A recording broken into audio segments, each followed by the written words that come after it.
As we all know, new week, and of course, as with every week, it do be like that. So here we are with the newest thing, and genuinely groundbreaking, internet revolutionizing content. The first AI show to be created, and well, it's a smash hit. We got Chris Rufo talking about it. We got an article in the Spectator about it. I mean, everybody's talking about the Will Stancil Show, and by golly, it's quite something. Let me just see if I can get this on here. Well, it's the Will Stancil Show. I'm telling you. Good stuff. I'll have links for the first and second episode. We're, of course, all of us worldwide, even Will Stancil himself being the star of this brand new show, is waiting with bated breath for episode 3 to drop. So it's the biggest thing. Elon's talking about it. Freaking everybody's talking about South Park crossover. If they have the stones, it could happen. Mm-hmm.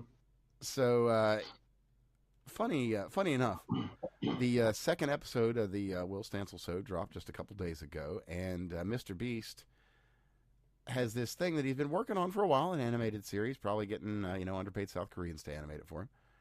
And, well, what is it? Beast Labs, he's calling it.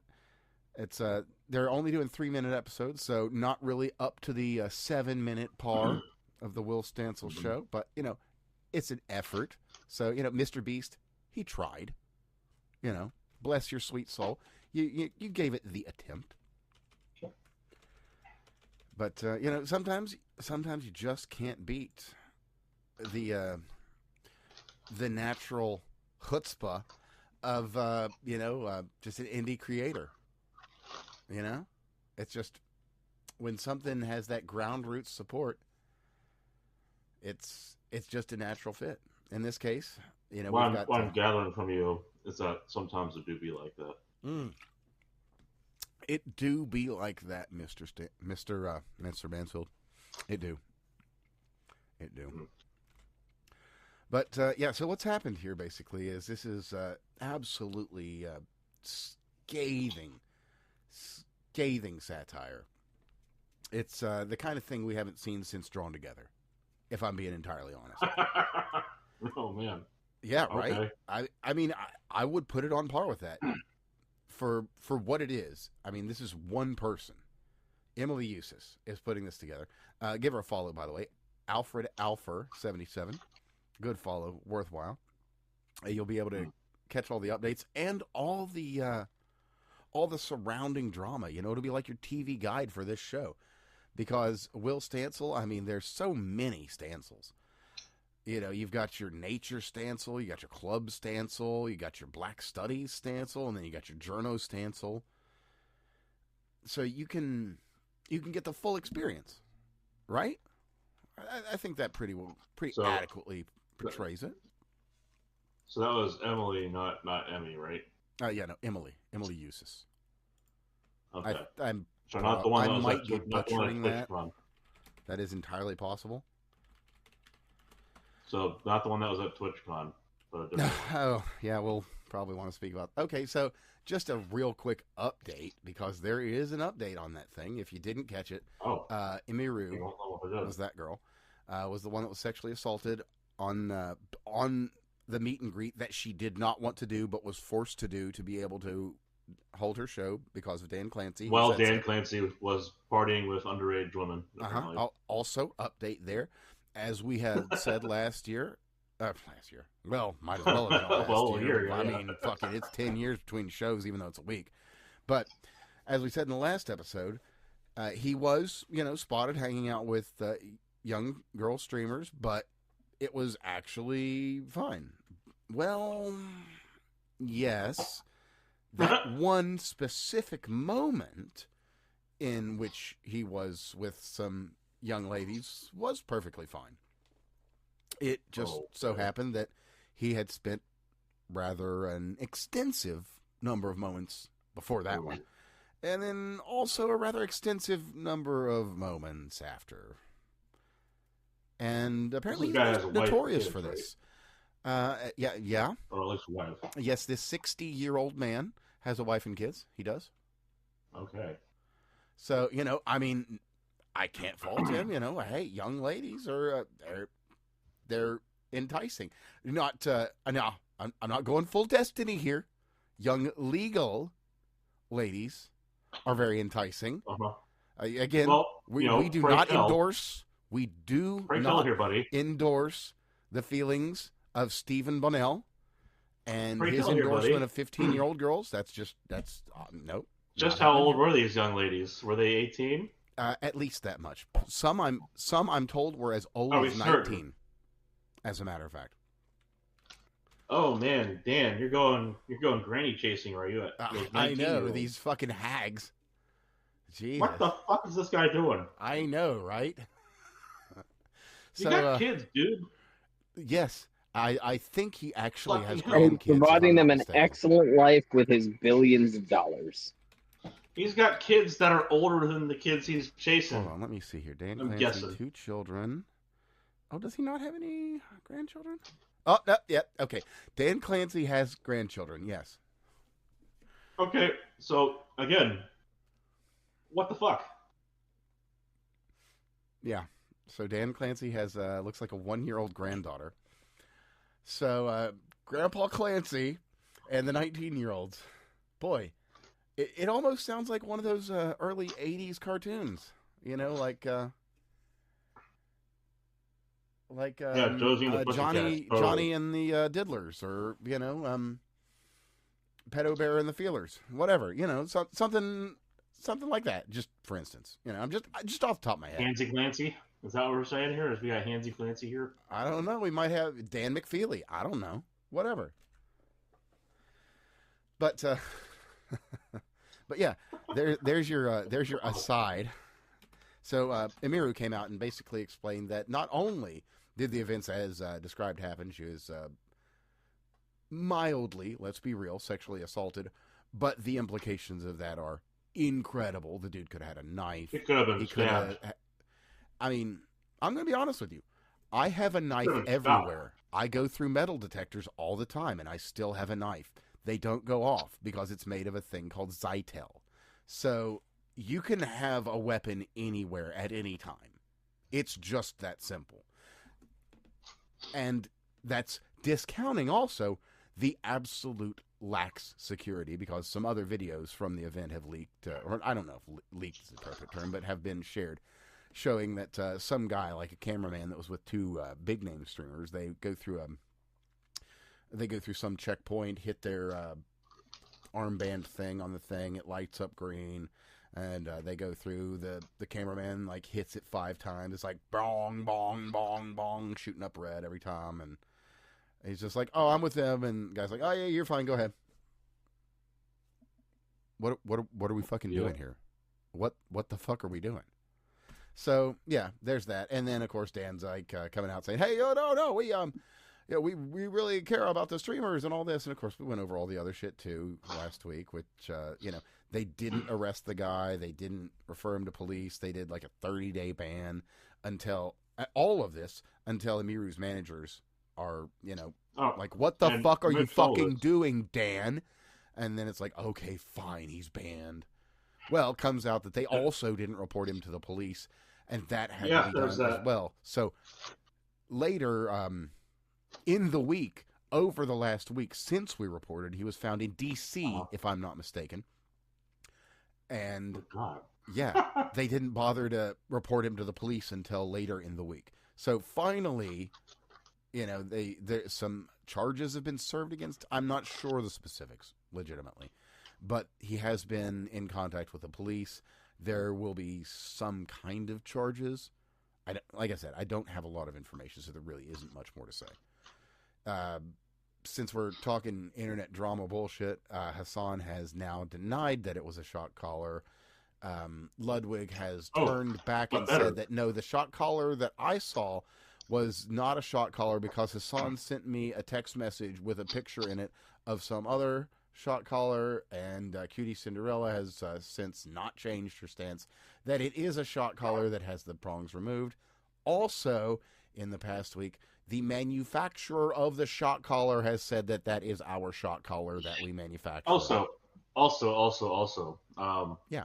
You see, apparently there was tape, and it was to cover a phone number. Right. Yeah. So there you go. There's... That's ridiculous. Like this shit will and should follow him around at this point, and it's gonna be hilarious because anybody's just gonna like. And a woman's gonna come up with a choker on. Of all the things, a woman will show up with a choker collar on, and he'll freak out about it at this point. And to be fair, he's got it coming. He's had it coming. That it's this. Yeah, it's really weird that it's this that'll take him down like this, due to his spastic nature.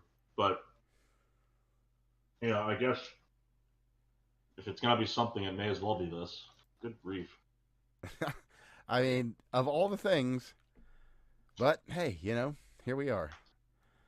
Or I guess the appropriate thing to say about the whole situation. I mean, it do be like that.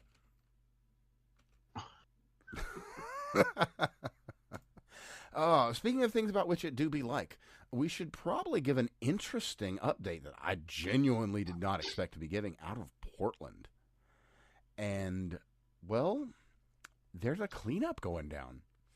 The cops' hands have been forced. Hold on. Let's be very, very cautious when we say there's a cleanup going down. They kicked Antifa off of one side of the street, and so they moved to the other side of the street and a safe house. To be fair, so until they raid the safe house, but as far as I understand, a safe house, not the safe house, a safe house was declared uninhabitable.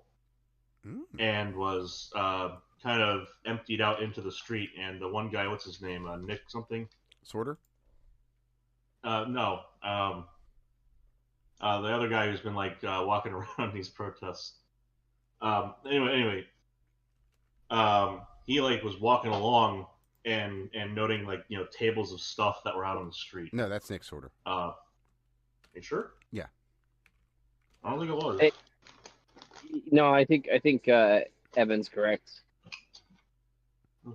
But either way, the key point. Surely. Is, not him actually. The key point is that Portland is currently he's got the current in a lawsuit against the federal government to determine whether or not they can have the National Guard deployed there. And the key contingent point of this lawsuit. And by the way, let's back up a little bit because there's a lot of things going on here. One, a few days ago, Portland cops were shown and videotaped directly protecting Antifa members. Right? They were shining high-intensity flashlights, and then they ran behind the Portland cops, and the Portland cops sat there on video when they were confronted by Department of Homeland Security. And they said, yeah, we just don't know what they did. There's nothing we can do about it, yada, yada, yada. So that's point one. Point two is there is a lawsuit currently in the courts from Trump and between Trump and Portland as to whether he can deploy the National Guard. And this is basically contingent upon whether or not Portland can demonstrate that it can actually sit there and police its city. Right, that's basically the argument that Trump is making is that they are violating federal law. And if they're going to violate federal law, he has the authority to go sit there and send troops in and do something about that. And so they have to prove in the court that it's not basically an insurrection against the United States federal government. And he's actually floated the Insurrection Act. He hasn't actually invoked it yet, but he's floated it. And they are in the courts for that. So that's point two. So all of a sudden, between point A, where they actually have on video the cops protecting Antifa, shining high-intensity flashlights at the ICE and federal agents. But just a real letting them go after arrest, the whole bit. A second on that because there was an update for that on Friday. The federal judge out of Portland went ahead and did exactly what you might imagine, has gone ahead and put up the next hurdle on the National Guard deployment. So it is up for appeal, probably going to head up above that one. So finally to the SCOTUS, probably in the coming week. But anyway, there's your update. Please continue. So just between all of these different things, to sit there and say, "Oh, look, this is quite surprising. Look, Portland cleaned this up." They literally have to. They legally are required to do this. This isn't like Portland has turned a new leaf and they decided, "Hey, let's sit there and come up with a better way about running our business," or anything like that. It's literally they have to, or else they face. They basically face the ousting of their government in favor of National Guard. Like, all of the elected officials could easily be arrested. Like, there's serious consequences on the line if they don't do something. Oh yeah, I mean, And they could federalize like local government. right, and I don't know if has Trump actually declared Antifa an FTO? Yes. Yeah. Okay, so that's formally been done. So that's in a the big event that deal. you happen to have, that is a big deal. So if you happen to have that incident where the two Antifa members were caught on camera and they were in fact Antifa, and they were in fact, these are people who have been designated an FTO with the associated legal weight behind it, you would have, like, that's a shitstorm in the courts that nobody is prepared to sit there and deal with. So it's not this isn't like a surprise that Portland's doing this. They have to.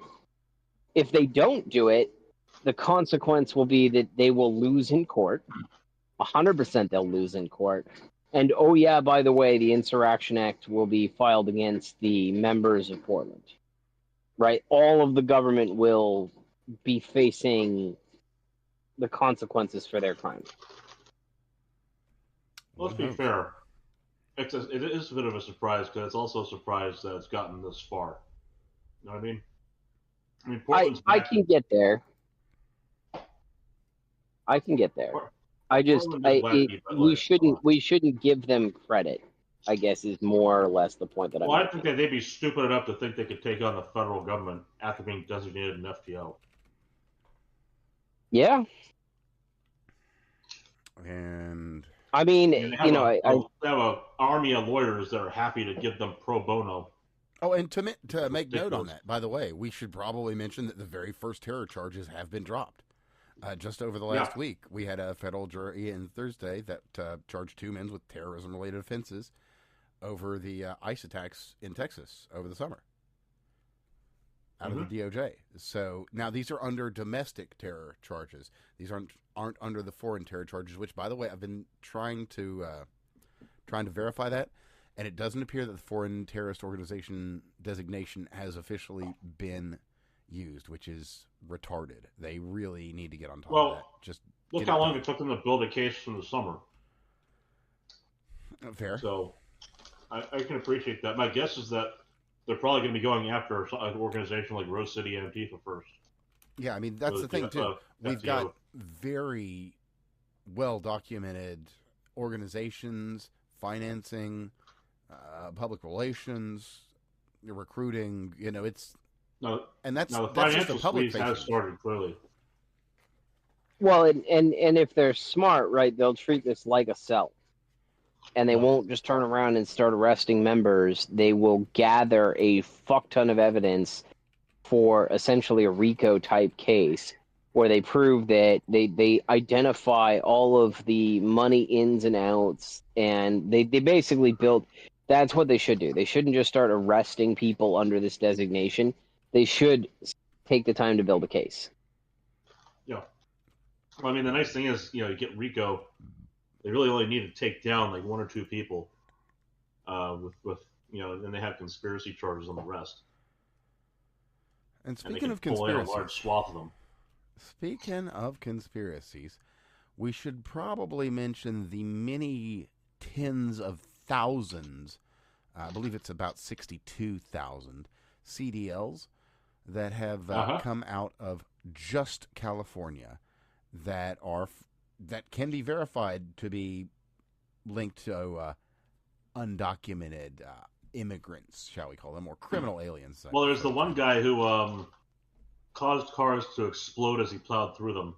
Where he's had no indication. Over the past week, we've had one several very bad fatal wreck, and then a number of others. There's one that was extreme, but three people dead. Well, the thing is, the video recording footage shows that there was no attempt to slow down. Oh, not at all. And he plowed straight in. Nothing at all. This guy failed his English proficiency 10 times. And just gave it to him. Mm-hmm. Sure enough. Yep. And because of that, no level 1 inspection. Now, I've got an anecdotal story for you, but it tracks, and it would be a very easy way of doing it. But this was posted, I believe, to Facebook, so I'll just read you the post here. And it's got a picture of a truck just in a fairly empty lot with just with the rig itself and then like some RV. Anyway, it says, watched a man lose his entire career at the way station today. The DOT officer handed him a kid's book and told him to read it out loud. He couldn't. They pulled his CDL right there. Just like that. 10 years behind the wheel, erased. Too bad. Yeah. Eat a dick. Read. I don't fucking care. I'm glad it happened.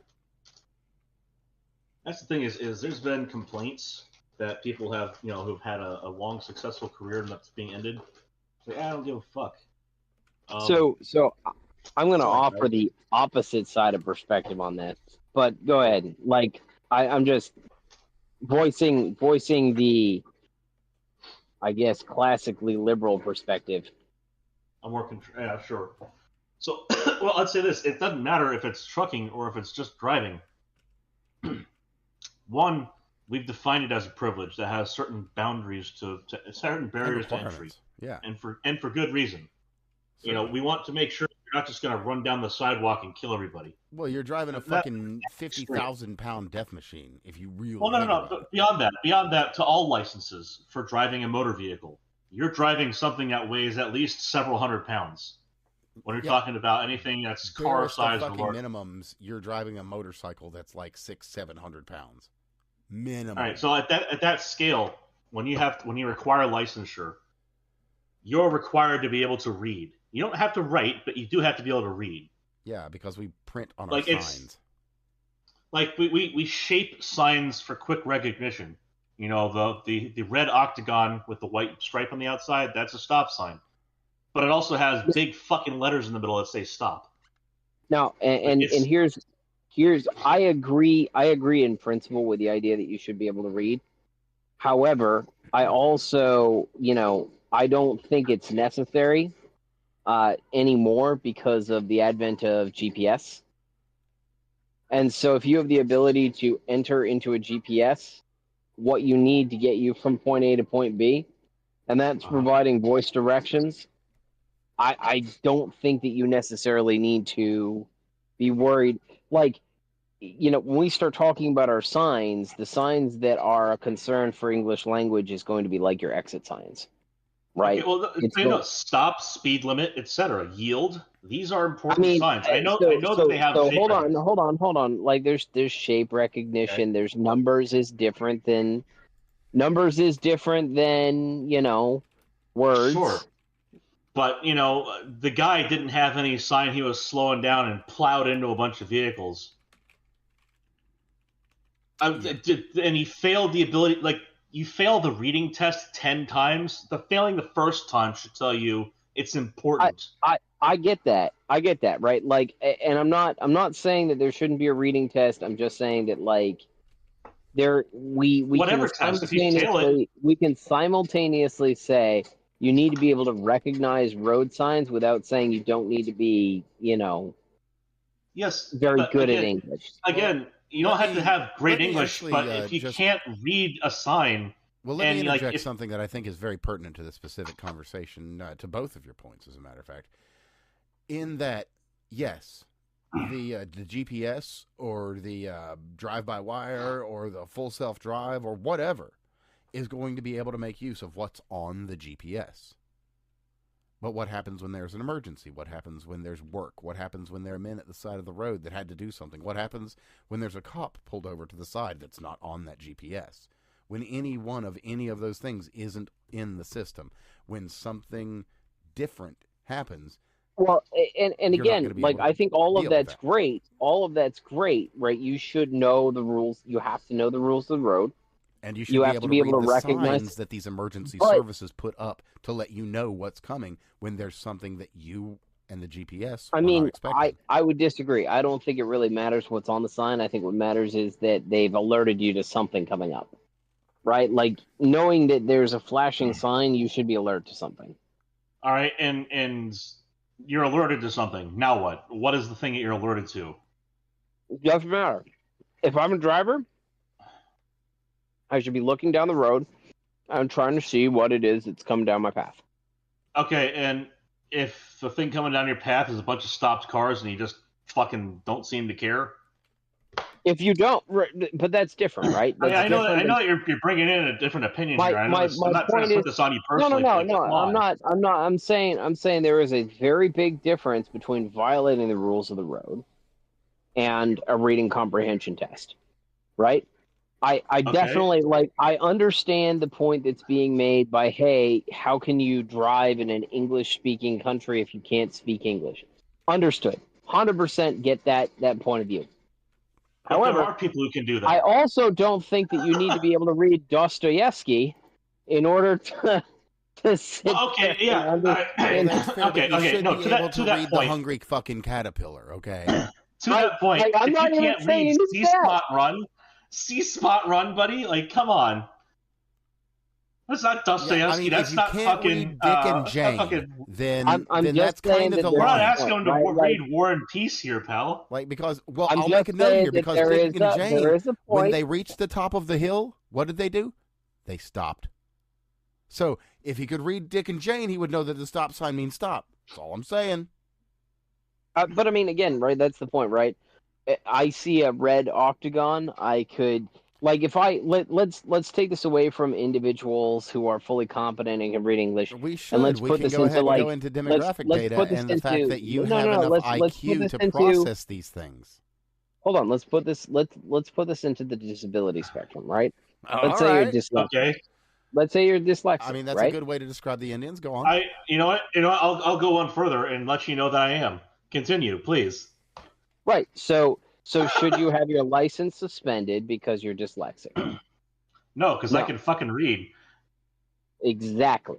So you just have to be able to recognize what it is. You're saying you can read, right? But you had dyslexia. If you had severe dyslexia, that might be a point where you can read. I'm just saying that there's, like, we have a ton of stuff. Look, you should. I'm not gonna sit there and go, wow, a spot sign. Hold on. If you plow into a bunch of cars, right, that's a whole different kettle of fish than whether or not you can read the Hungry Caterpillar. Right. Right. Two different events have occurred. What if there's a sign that says, there's a hungry caterpillar up ahead that a bunch of cars have stopped for? I mean, if there is that would be very strange. Well, maybe it wasn't a hungry caterpillar. Maybe it was something else that a bunch of cars stopped for. Like, consider, Steve, that there is no other sign besides a stop sign that has those letters in that orientation. So you can't say, like, oh, but I don't know what the spot sign means. There's no, like, hey, but the lady sign is an upside down triangle. Like, come on.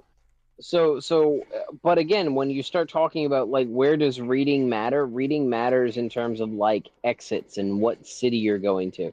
Like, if you don't understand the words speed limit, if you don't understand the words speed limit, but if you see a number, it may as well be a fucking mile marker. That's what I'm getting at. There are mile markers every fucking mile. No, you should be able to. So the speed limit signs are a white with a black ring around them and a set of numbers. A set of numbers. But that's not true in every state. You got to understand that changes between states. Barely. A set of numbers that generally sits there and turns around and matches something on your dashboard. Do you know what dip looks mile like markers? In Hindi? Mile markers are it's a bunch of fucking as, squiggles and lines. They are. I did not ask you what was in Hindi. I was asking. An example this is about shape recognition. Sign like that would have text on we it turn around when we do signs in the United States. The signs that we do for our roads, are a mixture of actual shape recognition as well as words. And you don't need to sit there and understand the words in order to. You don't need to understand the words in order to sit there and be able to you drive. see a yellow square and it says Dubona, and it has a bunch of lines and squiggles. What does that mean? It doesn't matter. Sure, it does. You're a right? driver. Like You're a driver in India. What does it mean? You're driving in India. What does Dubona with a yellow square mean? Driving in India, I would need to understand whatever the associated word, the associated signs are. Might want I don't necessarily need to understand you might want to read "Run, Rajesh, Run," maybe, for instance. I don't need to necessarily speak Hindi. I would just need to be able to recognize the shape and color associated differentiation with Indian road signs, and then be able to apply that to what I have.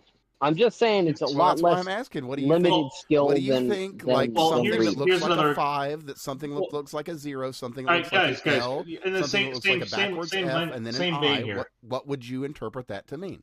So Evan, same vein. Like if you have a dotted line on the road in India, do they drive next to it or on top of it?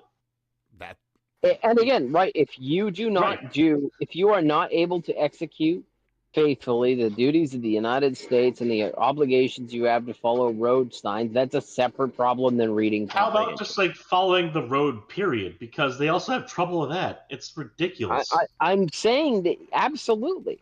If they have trouble following I know you agree. Road, I'm just like, we should do something about that. But that has nothing to do with reading comprehension.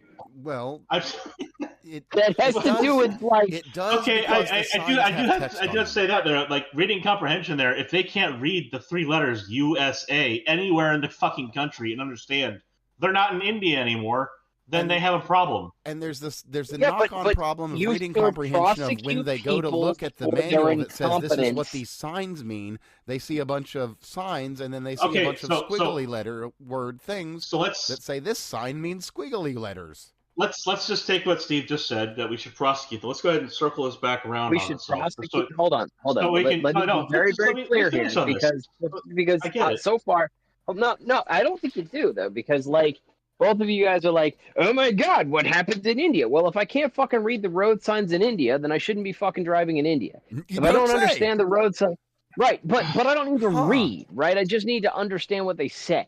All right. Let's just again circle us back to That's a very different level of language comprehension. Steve, those are two different things. You said something specific here that I wanted to get on. I wanted to switch to because it's important, and it brings us back to the 62,000 issue at the same time. That we should prosecute these people. Okay, we should. Yes. We should also not be giving them CDLs in the first place. That this is two sides of the same thing. On the one side, other states, as soon as they're catching, hold on. On one side, other states like Texas, etc., they're as soon as they're catching these people who have inappropriate CDLs, etc., they are just either taking the CDL or if it's an incident like a ticket or an accident, whatever, they're arresting them. That's good. On the other side of it, and this is where we have the source of the problem, is a place like California handing out CDLs, which require you to be a fucking citizen, to non-citizens. And they are only doing that because they are required by law to not ask the person they're testing if they are a citizen. Separate problem. That is I'm pulling it back a step here to the whole 62,000 issue and then what we're doing about it. We have two sides, which is the source of the problem, which is handing them out in the first place, and then the solution to the problem as it is right now, the de facto solution, is when we catch them out in the field, we're doing that. But the fact is, we have nowhere near 62,000 incidents or arrests at this point, and that's just California. And so that's actually quite a big issue because these people are not just in California; they're all over the fucking country. That they are. And let me give you some information out of California related directly to this. Comes from the tippity-tip top. The California Highway Patrol has been instructed from Gavin Newsom himself to ignore federal law, not make truck drivers comply with English language proficiency, obviously, but specifically, and quoting from a CHP officer, they said don't enforce it. They said specifically don't enforce it. This came from the top down. We don't enforce that rule. Add that to the federal audit that's already uncovered at least 62,000 CDLs to criminal aliens. what more do you say? Like I say that the fact is these people are showing up here in Florida, and that's a problem for me personally. So I have to deal with this shit from fucking California, and that's irritating, let alone potentially lethal. And again, I am entirely empathetic to those kinds of arguments. Right. But so I submit to you. Please go ahead. Just because Billy Bob, the catfish farmer, sat there and managed to sit there and get through a CDL doesn't necessarily, an English-speaking guy, but doesn't necessarily know how to read, but he can understand how road signs are because he's grown up in the cultural heritage of the United States. Just because Billy Bob Catfish Farmer can't fucking understand what happens to a hungry caterpillar doesn't necessarily mean he can't drive a fucking truck. All right, challenge. I would challenge you to find 10 of those people on the roads, period, let alone 62,000. This isn't a challenge as to who's on the roads or who's not. I'm saying that we're sitting there and we're using a separate skill other than driving to determine driving competency. And this is inherently to determine the ability to pilot a big rig on American roads. I get it. I get it, right? Like, you want people, you should absolutely, if an individual is not following the rules of the road, you should throw the fucking book at them. And you should send them on their merry way back home to, Hijabistan all day long. 100% of the time you should do that, right? Somebody's here illegally, you should send them home. Somebody's here without a legal CDL and they can't read, but they can actually follow the rules of the road, and you're pulling them over at a truck stop and sitting there and asking them to read a book. Yeah, no, I'm not okay with that, right? Like that's a different thing. It might be a limited minority of people who are affected by that, but there is a big difference between prosecuting people for the crimes that they commit on the road and prosecuting people for a completely separate test thing. Now, on the note of testing, on that note specifically, and this specific issue, the one that killed the 3 in August, is this, and I will note, he failed his CDL test 10 times in Washington in 2 months, so he went down to California. And that's a problem, right? 100% that's a problem. Yeah. No, I get the specificity of the issue that you're covering here. I'm just saying, when it comes to that issue specifically impacting Americans who are supposed to be getting CDLs, not non-Americans, so not non-citizens, but the citizens who are impacted by it. I would just say that it's a challenge to find even 10 cases where you have a guy who's there might be. Because I got to tell you, because they have to deal with so much more. It's not just the road signs. These people have to talk to people to pick up a load, and these illegals have been causing major issues at way stations, at pickups and drops, and the insurance premiums is going to be what gets it, because the insurance companies are starting to say they have to be able to speak English too. I'm a huge fan of ICE, that's an excellent option for private sector, enforcement of whatever. I'm a huge fan of ICE. I'm a huge fan of deporting these people. I'm a huge fan of sending them home. I have no problem with, Kamala there or whatever the fuck it is, who's decided to come into the country, understands how the rules of the roads are, operates on the rules of the road, and then I take issue if it's a language comprehension test for rules of the road. Because I'll be honest, I can read. I don't need to read in order to understand how to fucking drive. Well, right? Again, I drive and I read, and those are two different skills. Again, though, it's the reading. In fact, I understand that being the issue, goes off 90% of the time while I'm driving. And I understand that reading is the core of the issue for you here. But again, the major impacting point here that I'm raising is that the CDLs were never authorized, or should never have been authorized to be given in the first place, because these are all non-citizens. And actually, let me just add something really noteworthy that I think I agree with you 100%. If they're here illegally, they should have been deported, right? But whatever state is issuing them. Well, hold on. This is a perfect example of insurrection against the federal government. Whatever state is issuing. No. That's exactly the point I want to make here on that. So illegal immigrants, they should be treated and held up by the Insurrection Act. Well, that's the problem here. And let me speak on that directly, because in this specific case, and obviously it's going to be others, but in this specific case, same dude, the same guy that killed the 3 people, that was a real ID. A federal real ID. So California signed off on it completely top to bottom. The guy that failed the 10 tests in Washington and went down to California to get the test passed. Right. Yes. So you got a California real ID. Yes. So what that says I would say to me as a federal employee, that is an utter and complete systematic failure top to bottom inside of that state. That would tell me that California's real IDs are not compliant, and that California needs to be penalized for having non-compliance with the Real ID Act. That's 100% correct. Absolutely. I agree with that. Right. That avoids the whole. That's so simple. Like the problem is that when we start talking about these people being on the road, we have illegal immigrants. That's problem 1. We have people that routinely fail their CDL test. That's problem 2. And then they go to a different jurisdiction, and they get passed through because of their social values. That's a problem. That is not a problem that is not a problem that is going to be solved with a reading comprehension test. So people used to do something somewhat similar here down in Florida. We go to like Bronson or whatever because it was easier to get a driver's license there. I'm not saying like that. So that by itself, knowing that a priori, I can kind of understand that.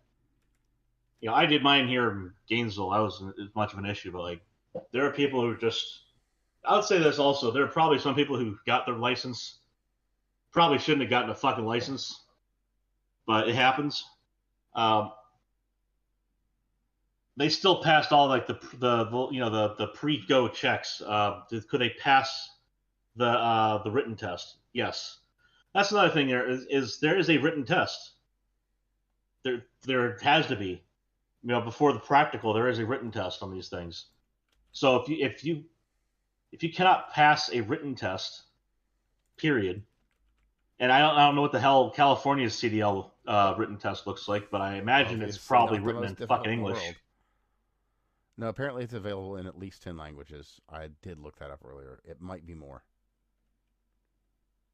Good God! Like, I'm not saying like again, you don't have to have your primary language as English in order to drive. 100%. That I think we can all agree on. I think we can all agree on that one. But like, you got to have enough to be able to recognize shit. Or like, I agree with that. How many cops in the United States? Here's one. How many cops in the United States speak Hindi? Well, it's funny you should mention that. How many can you find that speak Spanish? So I would offer that, and this is not necessarily my preferred perspective, but as a contrary perspective, if you are dealing with a law enforcement matter, there is absolutely no reason why you shouldn't be able to access a translator service 24/7 provided by the state, right? Because I agree on that. You should be able to Mirandize people, and it should literally you should be able to sit there and hold up a fucking cell phone and be like, all right, this guy needs to understand his rights. He needs to understand all of the associated stuff with that, and it's got to be in a language that he understands, right? We can't turn around and have anything to the contrary there. So access to a translator is something that's important. But again, if you're following all the rules of the road, then what do I care? Right. So the point I was going to get to was also a bit of there's going to be a quick aside on regionality.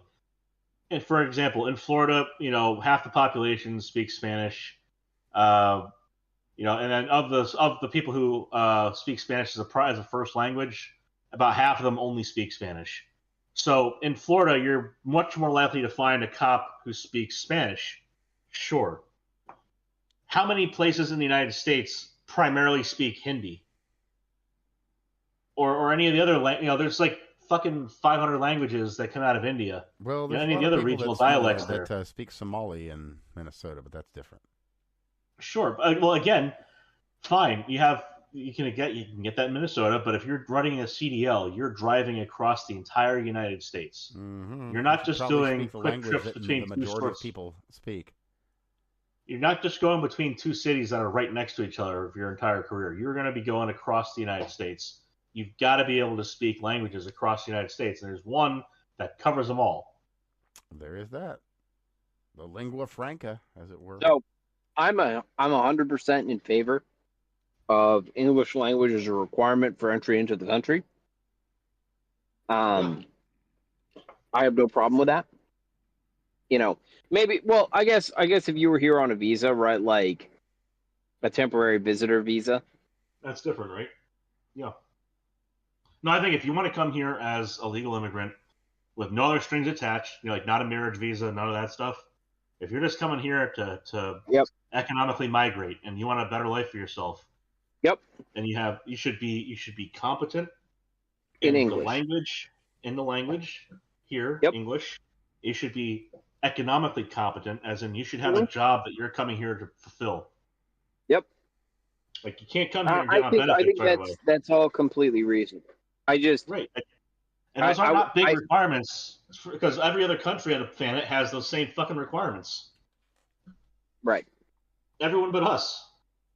Well, in Canada. And I am 100% a big fan of English language competency as a requirement, just because it's going to be very, very difficult for any individual to come to the country and be successful if they don't speak English, and we're basically inheriting a problem if we don't mandate they speak English. Yeah. No, it's. I mean, hell, I can tell you how many people. Well, I'll tell you this: there's a lot of people here on an education visa that can't speak the language, and there's a lot of people on an education visa that are here who can speak the language. And it's kind of wild because I was fortunate enough to be around a bunch of people at Virginia Tech that were very, very competent in English. It was very clear that they had years of training the language before they came over here. And then you go to conferences and you find people who can barely read their slides that they theoretically put together themselves. Well, that's a separate problem. Well, I'm just saying, like, on the topic of being able to speak English. I mean, I'll be honest, right? Like when it comes down to academia, I've spent my time in academia. I have met and worked with many valedictorians and salutatorians. And honestly, and granted, this is also, especially in an engineering program, your hotness will get you to valedictorian or salutatorian just because you can fucking bribe the other gooners to fucking do your shit for you. So any chick who's like a 7 and above who gets a valedictorian or a salutatorian, you shouldn't trust their skills. But at the same time, I've dealt with high performing academic achievers for a very long period of time, and I am always astounded because I usually don't do as well as them, and I usually understand their material slightly better. There is a large number of people who do very well in academia, and they end up knowing nothing about the material that they're confident in. So this was, and I don't understand how it works. Well, so here's something we covered before, and part of it is, especially you get to the grad school side of things. There's a degree of co-ethnic nepotism, which is nuts. Like it's if you read some of the papers that come in that hit an editor's desk from programs where they ram through people. Why Indians are the best? Kind of just, like it's annoying because, like, if they got here on a visa, that means they went through a certain process in theory, and it turns out that some places game that process like a lot, and it's really irritating because these same people eventually have to go out and get a job, and you can't just go get a job in middle management and do nothing. Like, if you're getting a PhD, you're going to be doing some kind of research level stuff, or you're going to be doing like more like leadership in a lab kind of stuff. You have to be able to be competent in these things. You can't just like show up and be basically you can't be just a shithead, a random shithead, because you'll just get fired. And if when you start ramming through people, or even with a master's degree, if you start ramming through people, I mean, a master's degree in engineering, you're basically destined for middle management somewhere anyway. It does not bode well for a company to hire and maintain that kind of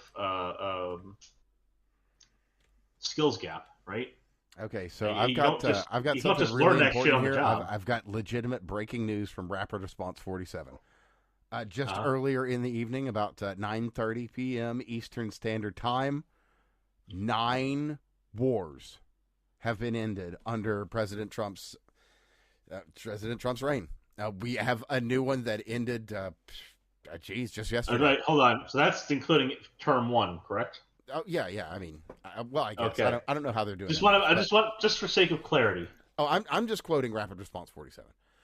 But anyway, they're quoting GameStop, who says here that GameStop has declared an end to the console wars, whereas for the past 2 decades, they have assumed said power, and I guess they put their name and everything to it here. The console wars was ended like 2 days ago when they announced that Halo was going to be available on the PS5, and that's why the day after the GameStop declaration of console ending wars was ratified. So I guess now we have presidential confirmation that indeed the console wars, that long and bloody conflict. I love that these accounts are doing memes. Has come to an end. Blessed be these days. People are all pissed off at the fact that like DHS is putting out fucking great videos, or ICE is putting out great videos. These memes are putting out. Like, I just gotta say, like, it's refreshing to have a presidential administration that speaks in the language of the people that primarily put them in office. I don't know. I kind of disagree. I think it's hilarious. Actually, let me rephrase that. I was really disheartened with the dropping of poo on the King's protest, and I mentioned this last week. Like, I think that it's important. I think that there are better ways to undermine the left's narrative, right? Because the left is arguing you're a fascist, and you're not humiliating them if you're sitting there and basically using something like a fighter jet, which is a symbol of force, right? To drop, feces on them. Like, I get it. I understand the message you're trying to put out. I understand the humor in it, but at the same time, you are literally sitting there and you're playing into their shit, and they don't need to. Well, no, I'll throw you a bone on this one. I'd say that in a similar fashion, when Swallowswell decided to say that the United States government has nukes in response to what if people say no. I think I would say that is more on its face, but of equal measure inappropriate for using weapons of war on the United States citizens. I think that is an equally inappropriate response. Because it's just saying, well, we have nukes as an answer to the fact that people have guns. Like, it's like, you shut the fuck up, dude. You're talking about nuking United States citizens at that point. If you're flying around a plane that's designed for war and you drop something on people that are protesting, I think that could be considered equally inappropriate. Yes, I think, however, that a better way of doing that might have been to have Maisie Zarobsky fucking him in the ass. I think that there are. I think that it is better to belittle the left than it is to feed into their psychosis. That's fair. Right? Like, they are silly people doing silly things, and I don't think it's unreasonable to call them silly people doing silly things.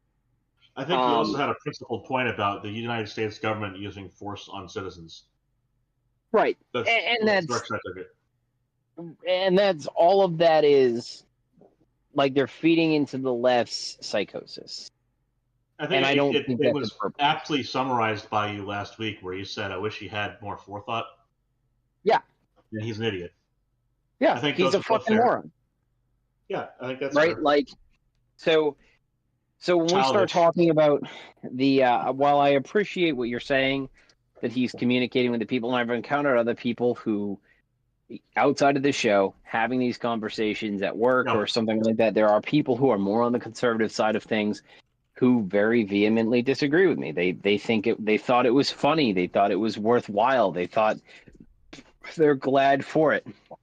There's a difference between funny and worthwhile. And while I find it very funny, I think you're right about it's not necessarily worthwhile. Sleazy ass fucking dog. I was going to say, you just get You'll yourself note a little that no heat, shocks didn't you? occurred in that dog. I moved away for like 5 seconds, and he fucking tried to snag my potato salad. Oh, doggy. And yet the dog remains unshocked. And yet. As he moved himself away. Oh, well, the only one shocked by that is Kaya. Indeed. From the freezer to the TV, Kaya must be free. Like, I'll be honest, I don't think that I see people who are like, he should be taking a high road. I'm not even arguing that far. I'm just saying that he needs to take not take the lowest road possible. How about take a road, not bushwhack your way through the bottom? Yeah, there you go.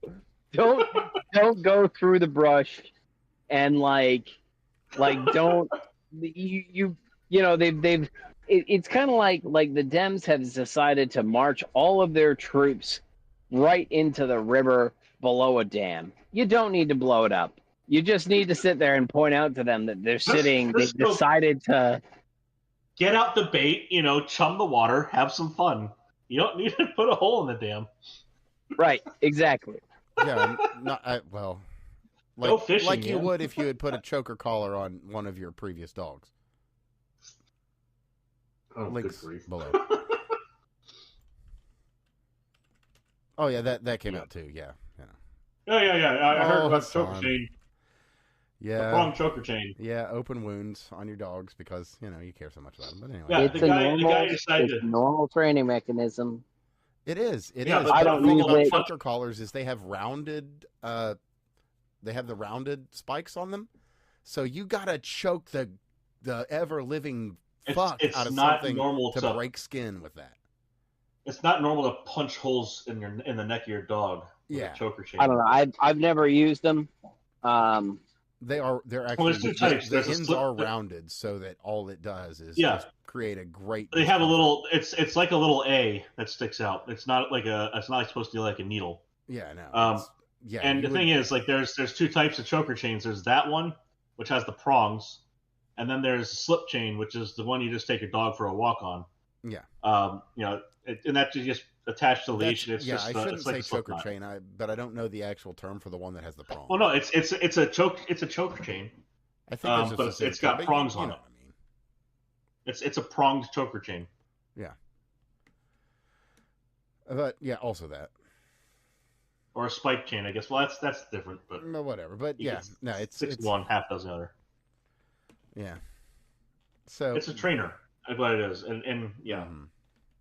To get an open wound means you had to yank on that sucker, and probably not like once. The once. Well, yeah, yes and once. no.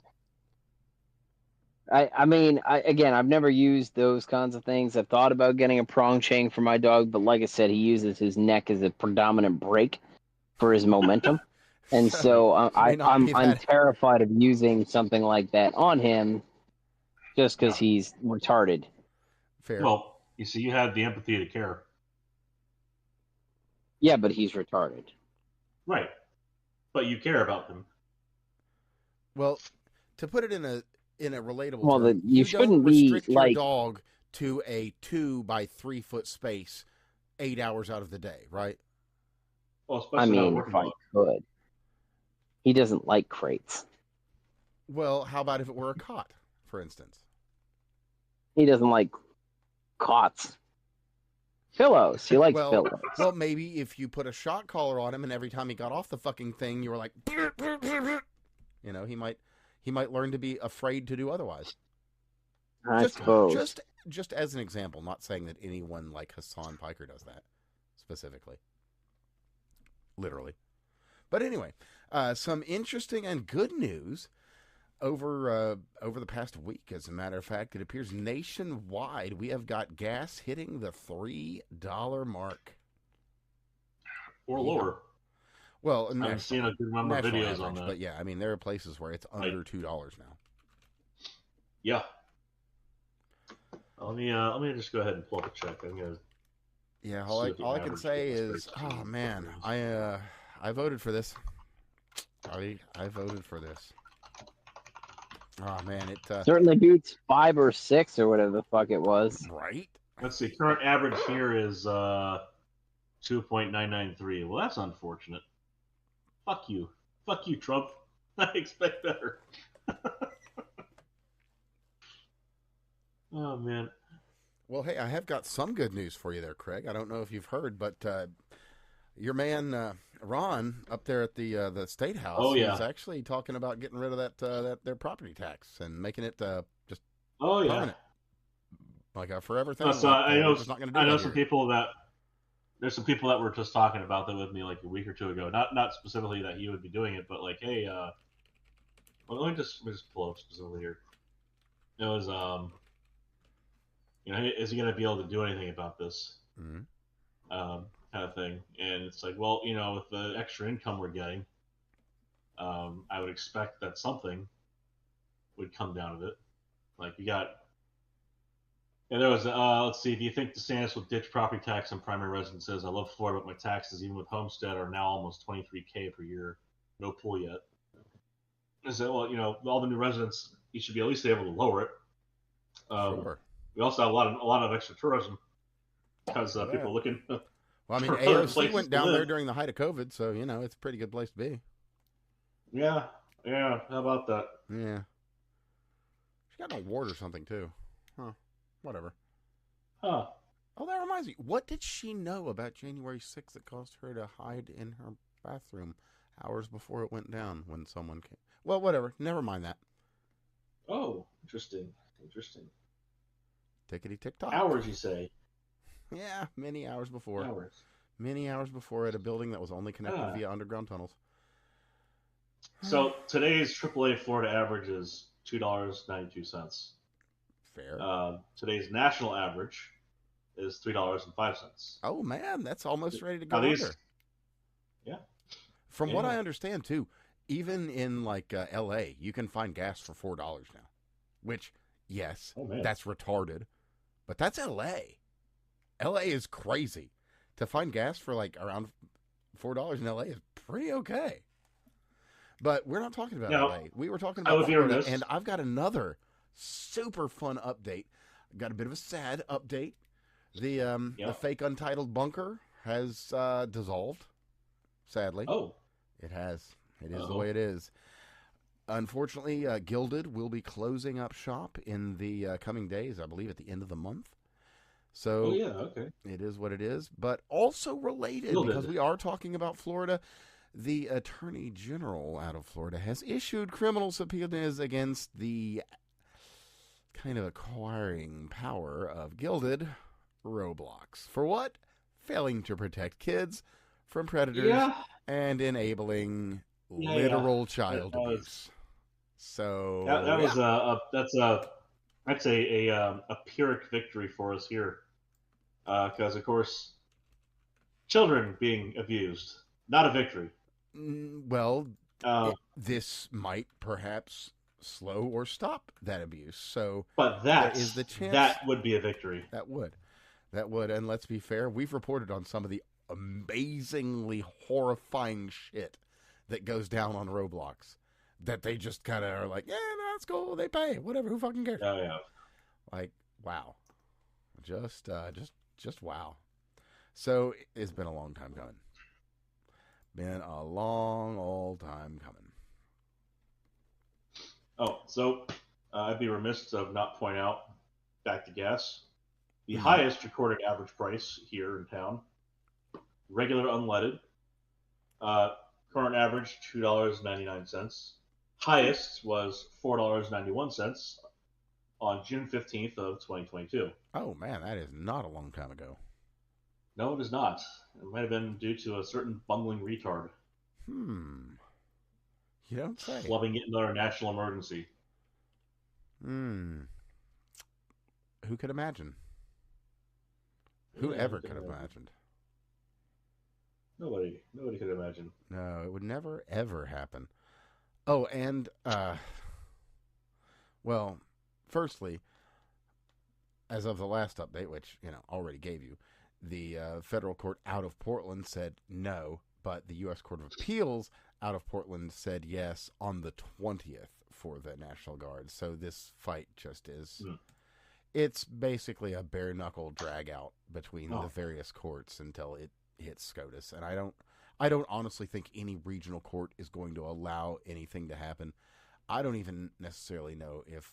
Oh, well, no, shit, the last one did go up to district court. So yeah, well, also, I think if I'm not mistaken, that's District 9, which is like Washington... The Ninth...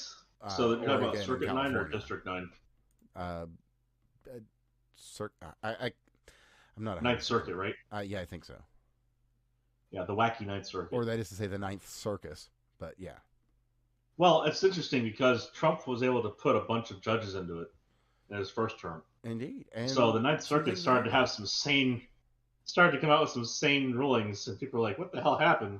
Right. It's like, oh yeah, Trump vacancies. Got it. Oh, and, I guess kind of related because... elections matter. Something that has gone pretty much unchecked for the longest time. The persecution of government employees. The ones that are actually persecuted, not the, we got fired, dude. Real ones. So, big note here. Edward, Big Balls Courtesan. Well, there's going to be some hefty charges because...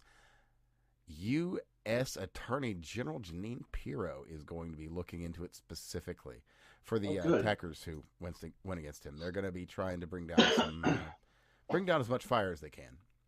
And Pirro is one of the good ones. Hope she just fucking nails them. Legitimately, I look. She knows her shit, man. Coming out of that, she knows what's up.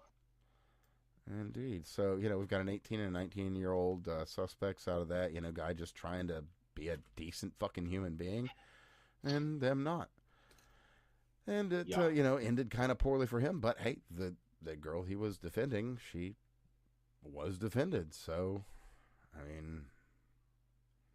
guess some heroes don't wear capes. Really. But anyway, moving along... And still keeping in the D.C. area, we should probably talk about the wanton and ruthless destruction of our shared history in a particular building. The utter and complete destruction of an entire wing that is going on at this very moment. Just the ruination of our collective and shared past, the things that we all carry into the future because we care, or what the fuck ever. So anyway, the East Wing's gone. This fucking tiny little expansion that was put onto the East Building. It's not even the East. Well, okay, I was gonna say it's not even the East Wing of the whole building. It's like this little area. Yeah, it is legitimately a building that's at most maybe 20 foot wide. I don't think even that. That was demolished off of the edge of the East Building. And we've had any number of absolute fucking cretins post the most retarded bullshit about how our democracy is being demolished. My favorite one is he took out a $300 million loan that you're now paying back as an American taxpayer. Mm-hmm. And that he's begging for it from Congress. Like, no, motherfucker. It's him and, 7 other people that donated it, and he donated, 200 or 250 million of it out of his own pocket. Pretty much that and other private donors. The rest of it was smaller donors. I don't know, man. I watched this story multiple times, and I was like, I cannot understand why you people care. Well, they cared so much about when what's her name? His wife redid the Rose Garden. Oh yes, God for they fucking really day. cared about it. They cared for the about first that time so in fucking much. forever. They cared so much. And so I challenge you to remember when it was they cared, because I don't, and I'm guessing you're not going to be that belabored yourself. So their amount of caring is going to be more or less until the next big thing shows up that they can capitalize on, because ending wars is not something that they're going to be able to capitalize on. And there's also what's that crazy to places me, have said he should be nominated for the Nobel Prize again. But I mean, for whatever that's worth, I don't think it's worth much. but the craziest thing to me on this is that, like, the one thing if you were to turn around and say, hey, where is my largest criticism of Trump, ignoring the fact that he's a fucking moron half the time, it's that we don't have a focus on infrastructure. That's what makes our country long-term successful. We are focused on immigration. We're focused on, and all of these things are important, right? The presidency is a case infrastructure was a major promise, I believe. It was a major. Well, no, not really. He really focused on this. It might have been a major promise in term one. It was not a major promise in term two. Well, term two was, we're going to finish what we started. I realize that might not necessarily include it. Term two was immigration and trade deals. Sure. Now, trade deals we have been getting good on, thankfully. Yeah, we have been getting good on. So, but like I do, I really do wish that we take a little bit more time and spend a little bit more on infrastructure. I know that there's people who will criticize the Great New Deal. I actually thought it was a pretty great program. If you look back historically, we took a ton of money and we basically kept people employed building a ton of infrastructure that we utilized up until today. And a lot of these things are national monuments and all the rest. There's a dozen things that we should be doing to prepare for the future. This includes better management of our water reserves, also better land management, and probably environmental improvements. Right? We scrapped a lot of environmental. We can zero in on one pretty quickly here. And it's one of the elephants in the room. And there's several of them when it comes to infrastructure. But our dams, our waterways, especially on water management, our dams, our dam infrastructure in this country, these are 50 to 100 year structures, and many of them are at 110 to 150% of their lifetimes. Some of them as high as 200% of their lifetime ratings. Yeah, they're these well are overdue. Structures. Well, this should be a testament to American engineering when it comes to longevity on a device. Truly should be. We overbuilt those items. Yes, the problem is very glad they're still going to fail at some point, and we still need to rebuild a whole lot of it. And not even that, right? Like, we should have, like, we took a lot of money and we put it to basically social programs rather than infrastructure, which is a problem in and of itself. But not only should we be repairing the infrastructure that we have and maintaining the infrastructure we have, we should also be building new infrastructure, because public works is the I've most, got some good news for you. Actually, Gavin Newsom was able to build a mile of track in California. Oh my God! The thing that provides real value to the American taxpayers is, a lot of libertarians get mad at this shit. It's roads, bridges, dams. That whole infrastructure that allows us to access more of our terrain than we previously had, and we're able to utilize and we have a lot of good example. Good example. We have a lot of untapped natural resources in this country that we have a ton. Import. Yep. We currently import, including rare earth metals. Yep. Like, we actually do have, like, people talk about how China's got the largest resources on this one. It's like, we are not that far behind. We have a giant beef factory in the Midwest that we're just not. Now, really the other thing using. is, now two things real quick on this. You mentioned Public Works and Gavin Newsom. We should all go ahead and commend him on his $1.5 billion renovation of the Capitol in California as well. When it's done, when it's done. And then two, like, since he is as of now, what, like a year and a half later, he is as far along as The president as is the building of the new super ballroom. highway or track or whatever. No. He He's has as far along accomplished with that as every the bit mile as or much whatever. as the president has in the building of the ballroom.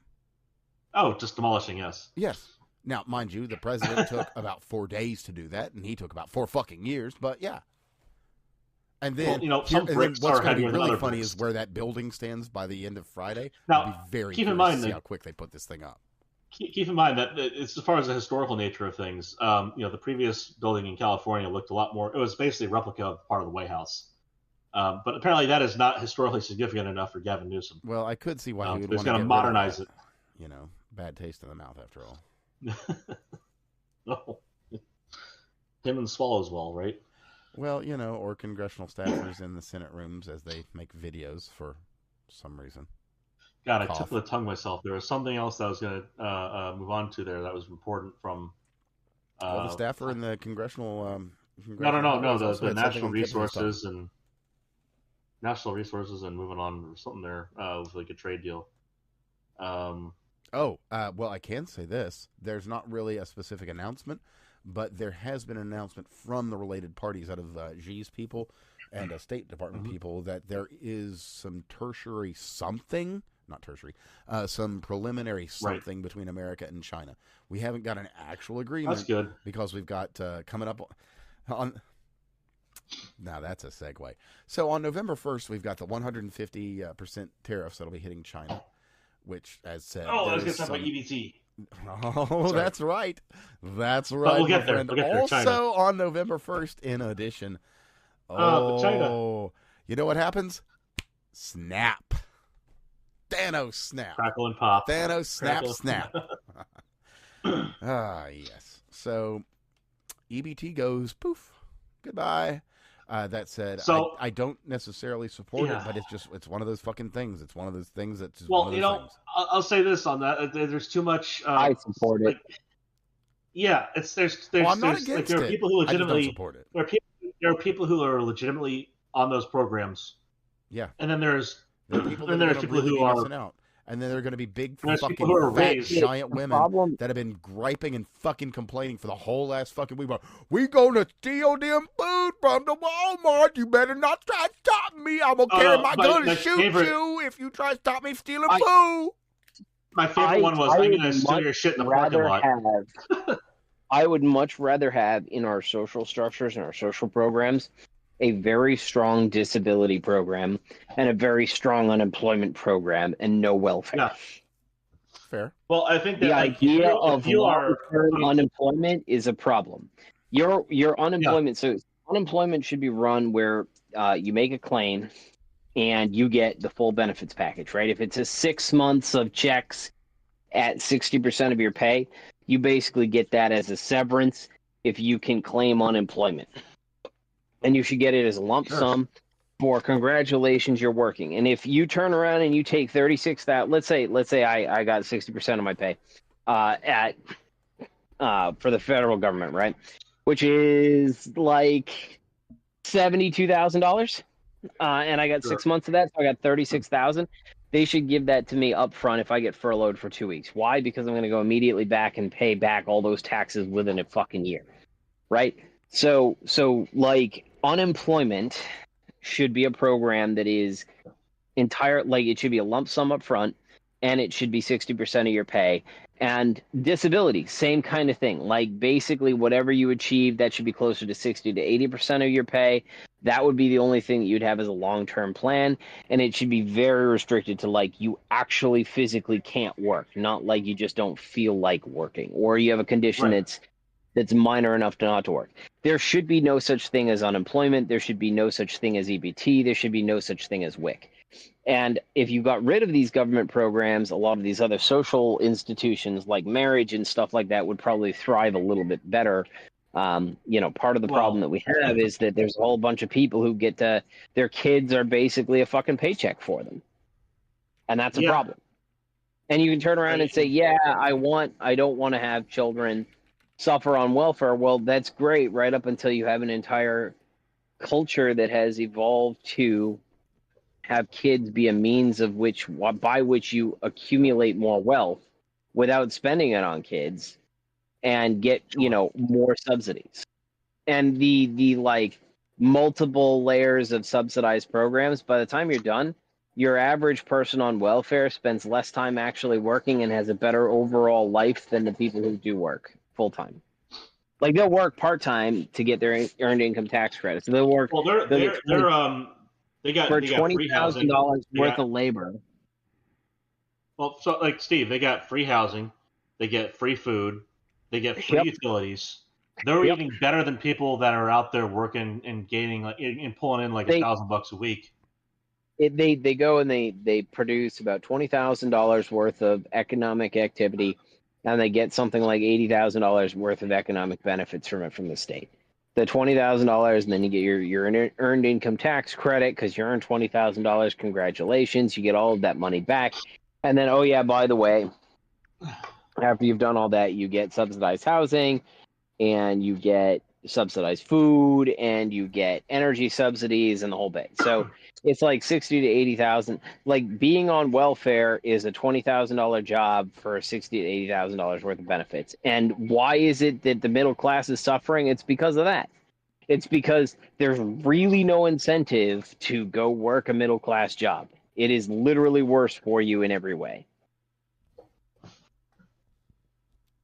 Yeah, I think it's funny just watching the people that have been screaming about 20-hour-a-week requirement. Oh, and by the way, it might not even like, be motherfucker. that. From what I understand, it might actually be 40 hours a month. Because I've been doing a little bit of looking, and it might be only 40 a month. So you would have to work 10 paid hours a week. Yep. Come Wow. the fuck on. And by the way, 2 hours you know, a weekday, Monday through Friday. let's not even turn around and start talking about let's not just line up as, hey, look at these lazy motherfuckers. We should also look at the corporations who sit there and pay shitty ass fucking wages because they know welfare will pick up the slack. Like, you want to turn around and talk about the American wage rate. The American wage rate would be significantly higher if there wasn't a welfare program that was providing their medical care as well as everything else. Yeah, that's the other thing. You have Medicare, Medicaid, right? Like, they've got to. If we look at the federal budget, like the amount of it that's based on entitlements, and the social safety net underneath that, like it's kind of ridiculous. If you lump in that and the interest payment on our debt, like it's kind of nuts. Like that's like 2/3 or more of it, if memory serves. It's about 2/3. Yeah, it's insane. It ends up always being about 2/3. So 2/3 of all of the money. I'm rounding nearest 10. So ironically, right? Here's the funny part.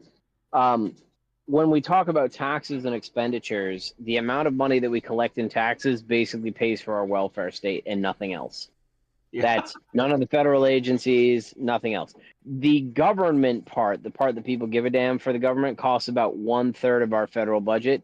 The welfare state costs about 2/3 of our federal budget, which means literally if we cut the welfare budget, we could turn around and pay for our federal government and give everybody a 50% tax decrease.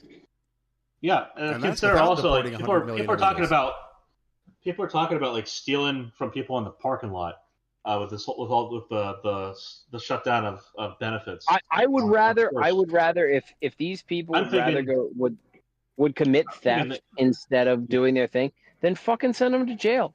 I'd rather have these people be in jail. Right? They don't get to vote. They're in jail. Like, they don't get to vote. They don't get to breed. Both of which are a win for me. Well, that depends. I mean, they're going to be sending the women to women's prisons, and there's men there, yes. Yeah. So, but the thing is, like, they're going to be catching felonies. They're not going to be able to vote for the next 10 years, which, yeah, sure.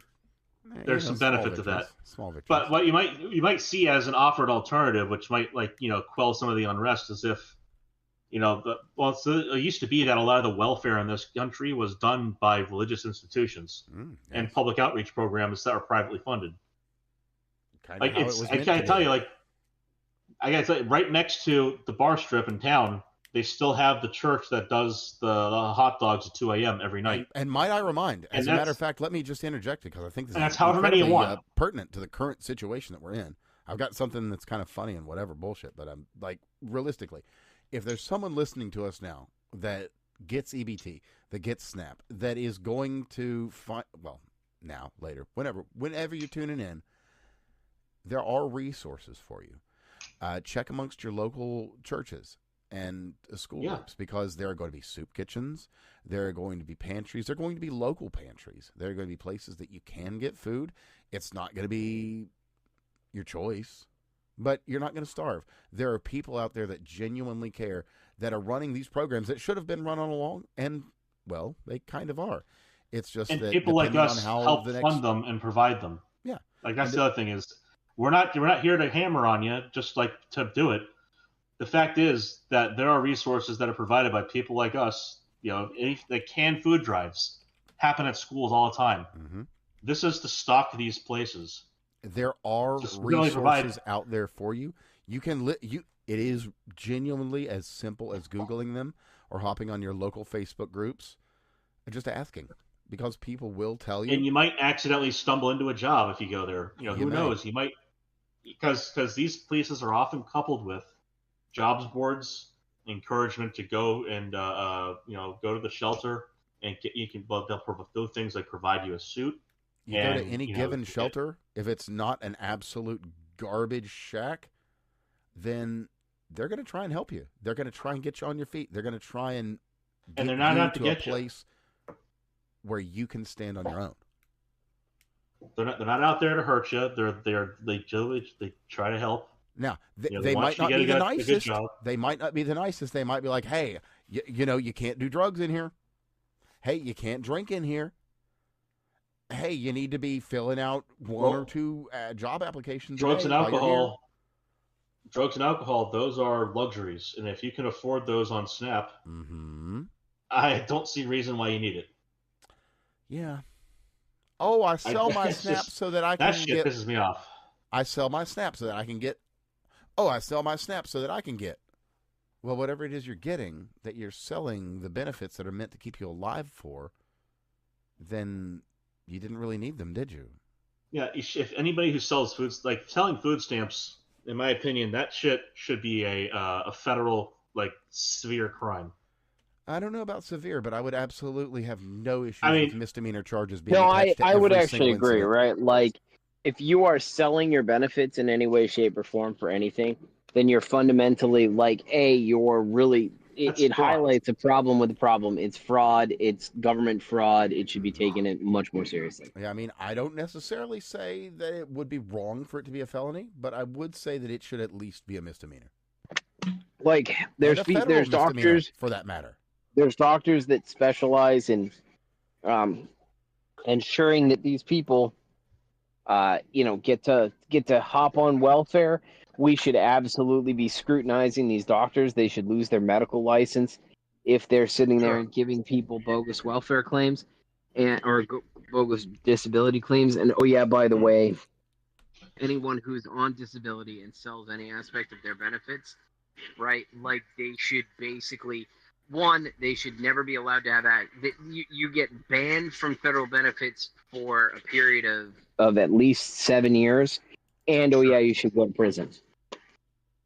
I was going to say like 10 years. This should be like the same amount as felony. No, and then on top of that, you're not allowed to access benefits when you leave prison. Right? Like, you should be in prison for some period of time just to get the federal penalty to make sure that you don't get to vote in future elections. And then, by the way, after all that's said and done, you should have 7 years where you're not allowed to access benefits in any way, shape, or form. I think this will actually be really instructive for the people who are going to be like, who are going to be diehard into pulling out their grocery carts full of food and such, and then leave the place without paying. Y'all. I think it'll be instructive to let them know exactly how much value they've been getting from SNAP, because there's going to be a threshold at which the amount they steal becomes an automatic felony. Yes. And that's going to be interesting to see how they contend with the idea that they can't actually get as much as when they had on Snap, because if they steal that much, then they're going to be unable to vote. I think that'll be a very it'll be just as a people observation kind of thing. That'll be an interesting dynamic to watch unfold. That's a very valid point. Because we saw that happen in California. I wonder how impactful the government shutdown will be in terms of fixing that problem. Because again, I remember long ago, right? Again, when I was progressive, I had people tell me that the reason that we have to have welfare is so that people don't commit crimes, and that just it blew my mind as a progressive. That the idea, it was why don't we try to do work programs? Why don't we do workfare? This is what the conservatives do. They come out and they say, okay, so I understand that you believe in strong social safety nets. And I said, yeah. And they said, so why not workfare? Why not make sure that people have to work for it? Why not do something like if you don't work, you don't get paid and you don't get benefits? And I said, oh, I don't know. And I asked my liberal friends that or my progressive friends that, and they said, well, then those people might go steal. And I said, well, that doesn't make any sense. That's not if your argument is that we're giving them money so that they don't steal from other people. Well, I would much rather an individual that's got that level of criminality as their mindset. I would much rather fucking send them to jail. Right? It's if these people aren't safe to be around polite society, then they aren't safe. Then to jail you go. Polite society. How much more simple is it than that? Right. I'm of the mind that we should be giving them an opportunity to show that they're better than that. Certainly, to maybe provide an alternative path where they can, again, the workfare thing. Give them an alternative path to better their lives, and not fall back to that. If it's an innate level of criminality that's probably different from a learned behavior, maybe we can teach them a different behavior. I mean, this is something that we teach kids in fucking preschool, not to steal. So, if it's ingrained in them 50 years later, that's a big problem for them. Yeah. And, that's not necessarily something you can just kind of untrain. But if you're talking about, a young mother with kids that they got to feed, and, this is something that's been eaten at them for a while, and maybe they're finally thinking, hey, maybe the dark side isn't so bad if it's going to keep my kids fed. That's something you can catch and undo. Perhaps even using the aforementioned safety nets that we were talking about. Right. Exactly. Oh, but I have got something somewhat related. There's a Democratic candidate. He's really big on the nation. He's really big on sharing. You could call him. He's a bit of a nationalist, a bit of a socialist. Graham Plattner. A really interesting guy. Yeah, I wanted to cover that guy. Oh, yes. He's got a new advertisement out. Let me see if I can play it here in the... So, my favorite thing about him is not one, but 2 tattoos. Because the first time he tried to cover it up, he used another one. God damn. Ah, yes. I was in Ukraine at the time. No, you knew what you were doing, buddy. Oh, well, he's an interesting guy. He's just doing his thing. It kind of highlights the point we were making before, that maybe there was a bit of a Nazi issue over there. Well, he's just one of those guys. He's just doing his thing. Just got the background music for his one of his favorite songs playing here. Yeah, he's just a guy that likes history. He's a history buff, a bit of a skull collector. Has had that cool skull on his chest. There. It's just apparently, just recently learned that perhaps this skull that he had on his chest was offensive to some individuals. Who can say? It's a fucking SS skull. Yes, literally. Also on his arm, he had 1919, which I can't remember what it is, but it's like a 1488-esque thing. Yeah. It was this genius. No, funny fucked up thing is he had that, and then he decided to get a tattoo over that, and it was the fucking the fucking Nazi wolf thing. Yeah. And I guess the third one was a flower that he had put over it to kind of undo all of that. It was so stupid. Boy, they well, In the words of old Donnie, they're not sending their best. And then they tried to bring up fucking Hegseth again as if that was gonna work. Like, motherfucker. Hegseth just had a Christian symbol on his chest. Yeah, that's not an iron cross. It's just a cross. It's like I'm sorry. Like there should not be a single fucking Jew out there who looks at that and goes, "Oh yeah, that's Nazi." It's fucking not. And like, was it Carter got buried with with that symbol? There was that symbol on the floor of the church. It's like, guys, just. Like, you cannot have this one-sided direction. Like, you can't have a diode in the directionality of your. Oh, I found a Nazi detector. Like, these are the same people that were cheering on Trudork, bringing in a literal fucking World War II Nazi, a Nazi. Yeah, I mean, we talked about how there's not actual Nazis, but we were wrong. There's a small handful that actually do still exist. Like, yeah, and Trudeau managed to find one to feature. He managed to find one. God, bless your soul. Bless your soul, Justin. And we got a bunch of Canadian Jews to applaud him. That was another thing. It's like, wait a minute. Well, Justin's quite the actor, as we all know. He portrays all sorts of interesting and fun things. Well, yeah, like the whole Nazi detector only go in one direction. Like, these, you gotta hand it to Democrats. They managed to get everyone in their party on board with really hating Jews to the part where they're willing to accept a fucking Nazi. Literally. Which is the funniest part of all. And then they're all upset that there's going to potentially be peace in the Middle East. You guys are really not selling your party to not just Jews, but most Christians in the country. Like, you got to remember, we were on the good side of World War II in our country, and we were not anti-fascist communists. Well, like, I think there's more parties out there than that. I think that the key thing is, and I run into a lot more people, there's a lot of people who got thrown off to the right that wouldn't have normally been in the right. And the way the left because the left, so I've spent a lot of this episode and last episode criticizing Trump and criticizing the right. And I think that that's important to criticize. It's important to criticize our own side.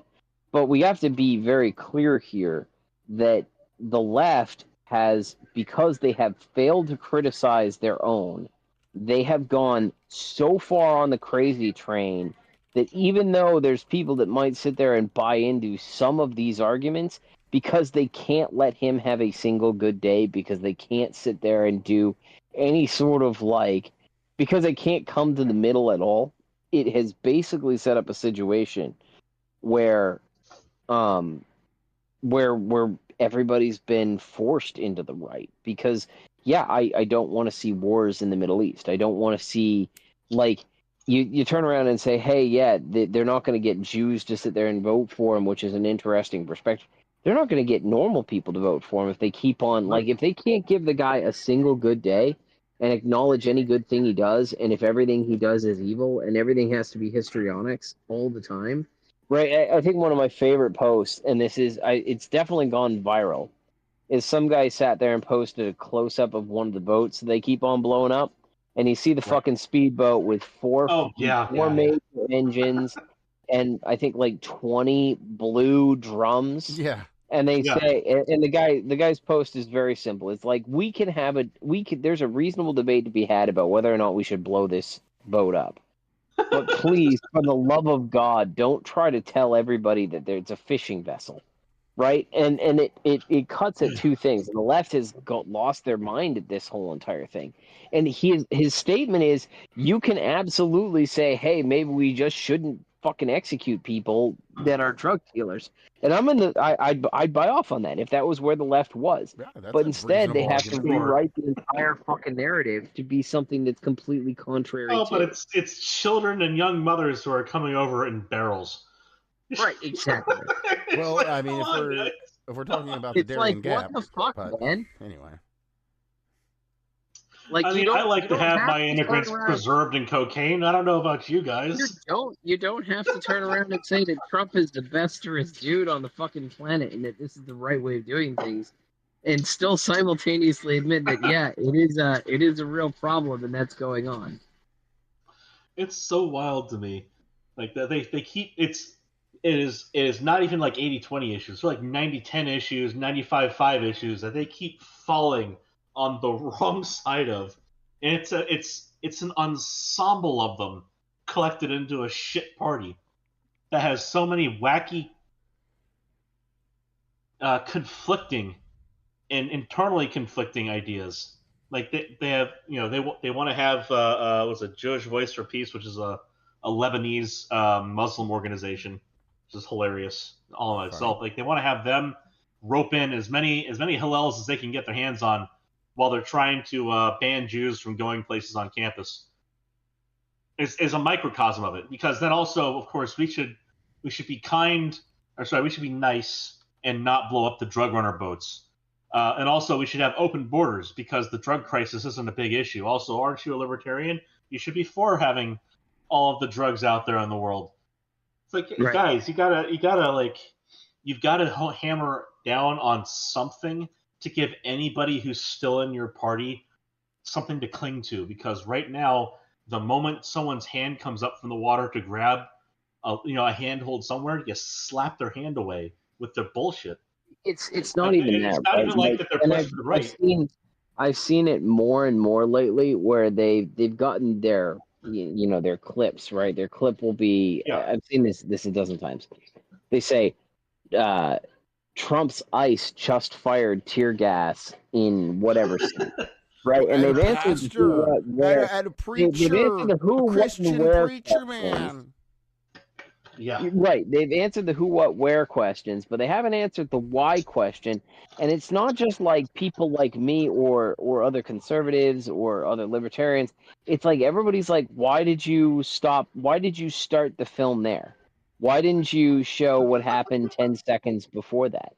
And if everybody, and I think this seems to be the normie sentiment, if normies are sitting there and saying, hey, I think there's context that's missing from your post, you're in a real world of fucking hurt, man. Like, you're in a real world of fucking hurt. Yeah. No, it's not even that the left has like pushed people to the right. They really have run away from them towards the left. Like they've gone so far past the window. Yep. To try and drag things their way. They've left behind, like I said before, it's not that necessarily you have people pushed to the right. They're homeless towards the center and the left. The big tent party has cut off the strings to the one side of it and reopened the tent on the other side. Yeah, I mean they have left behind so many people. You legitimately only have two options. You could be a Lolbert, but I mean that you're going to be a Lolbert. Sorry. Yeah. You can, you can join the commies, or you can be an American person. That's the thing is I think that like the idea that Elon, like we do need two functional parties, and we've only had like we could one use barely more than functional two party. functional parties, but yes, we need at least two. Well, that's what I'm saying. Like I think that the whole Elon floating the idea of the American Party, like that speaks to the need that needs to be fulfilled. And I know that was him ragging on Trump. So there is something to be said about that. But at the end of the day, there is that need for two functional parties for a functional United States. And we've barely had one on average for the past 20 years, which is a big problem for us. Like it's gotten worse and worse, but like we got like the Republicans are okay, but they're not good. Like they're not. I would not say that the Republican Party is functional right now. I would say that it's getting by on how dysfunctional the Democratic Party is. I would agree with that. Yeah, I would agree with that. And again, like big problem. The last time that I can remember the left sitting, the last time I can remember a good and decent political atmosphere was Bush v. Kerry. That's the last time that I can honestly remember there was Obama came in and didn't say a fucking thing. He would go up for hours and talk, and he would say nothing. There was nothing of substance in his whole entire thing. And by the way, the same thing's kind of true with Trump. He basically didn't say anything one way or the other. He did have a handful of subjects that he addressed, but the bulk majority of what Trump sat there and said, he said, "Oh yeah, we'll look into it."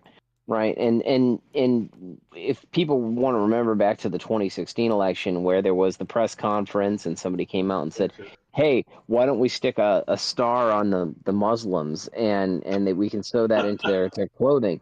And he said, "Yeah, we can look into that." It was a generic response. I remember everybody sat there and said, "Oh yeah, he said that we should sit there and star the Muslims." And I was like, "There's no way he fucking said that." And it's not. If you listen to it, it's just like, yeah, you said something, and yeah, we'll look into it. And he wasn't.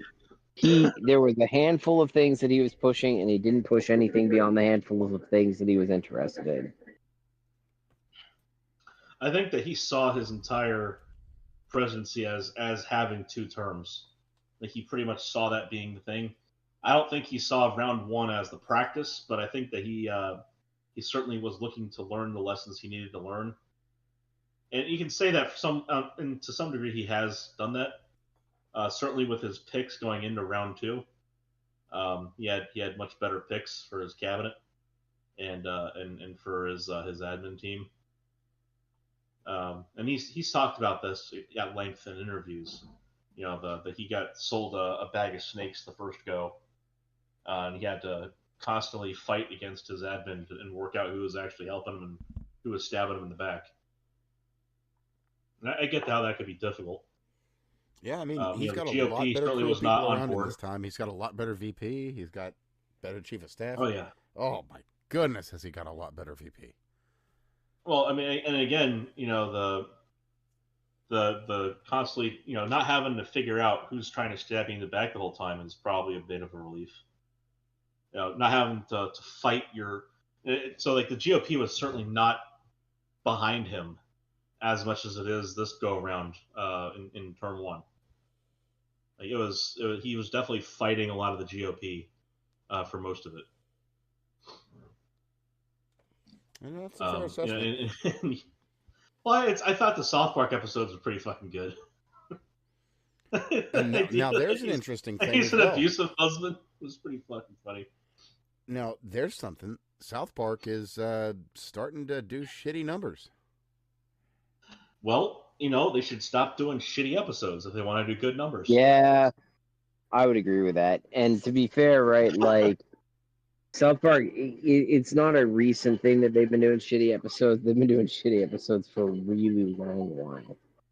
Yeah, like I was a devoted South Park fan, and then I think it was roughly when they started doing the Integrity Farm shit. So that had to be over a decade ago. Just it got fucking real old real fast. It did. Like and like, you know, doing the whole pothead humor part of it, like I get that that's a good part of their audience now. You know, now being like over the past decade.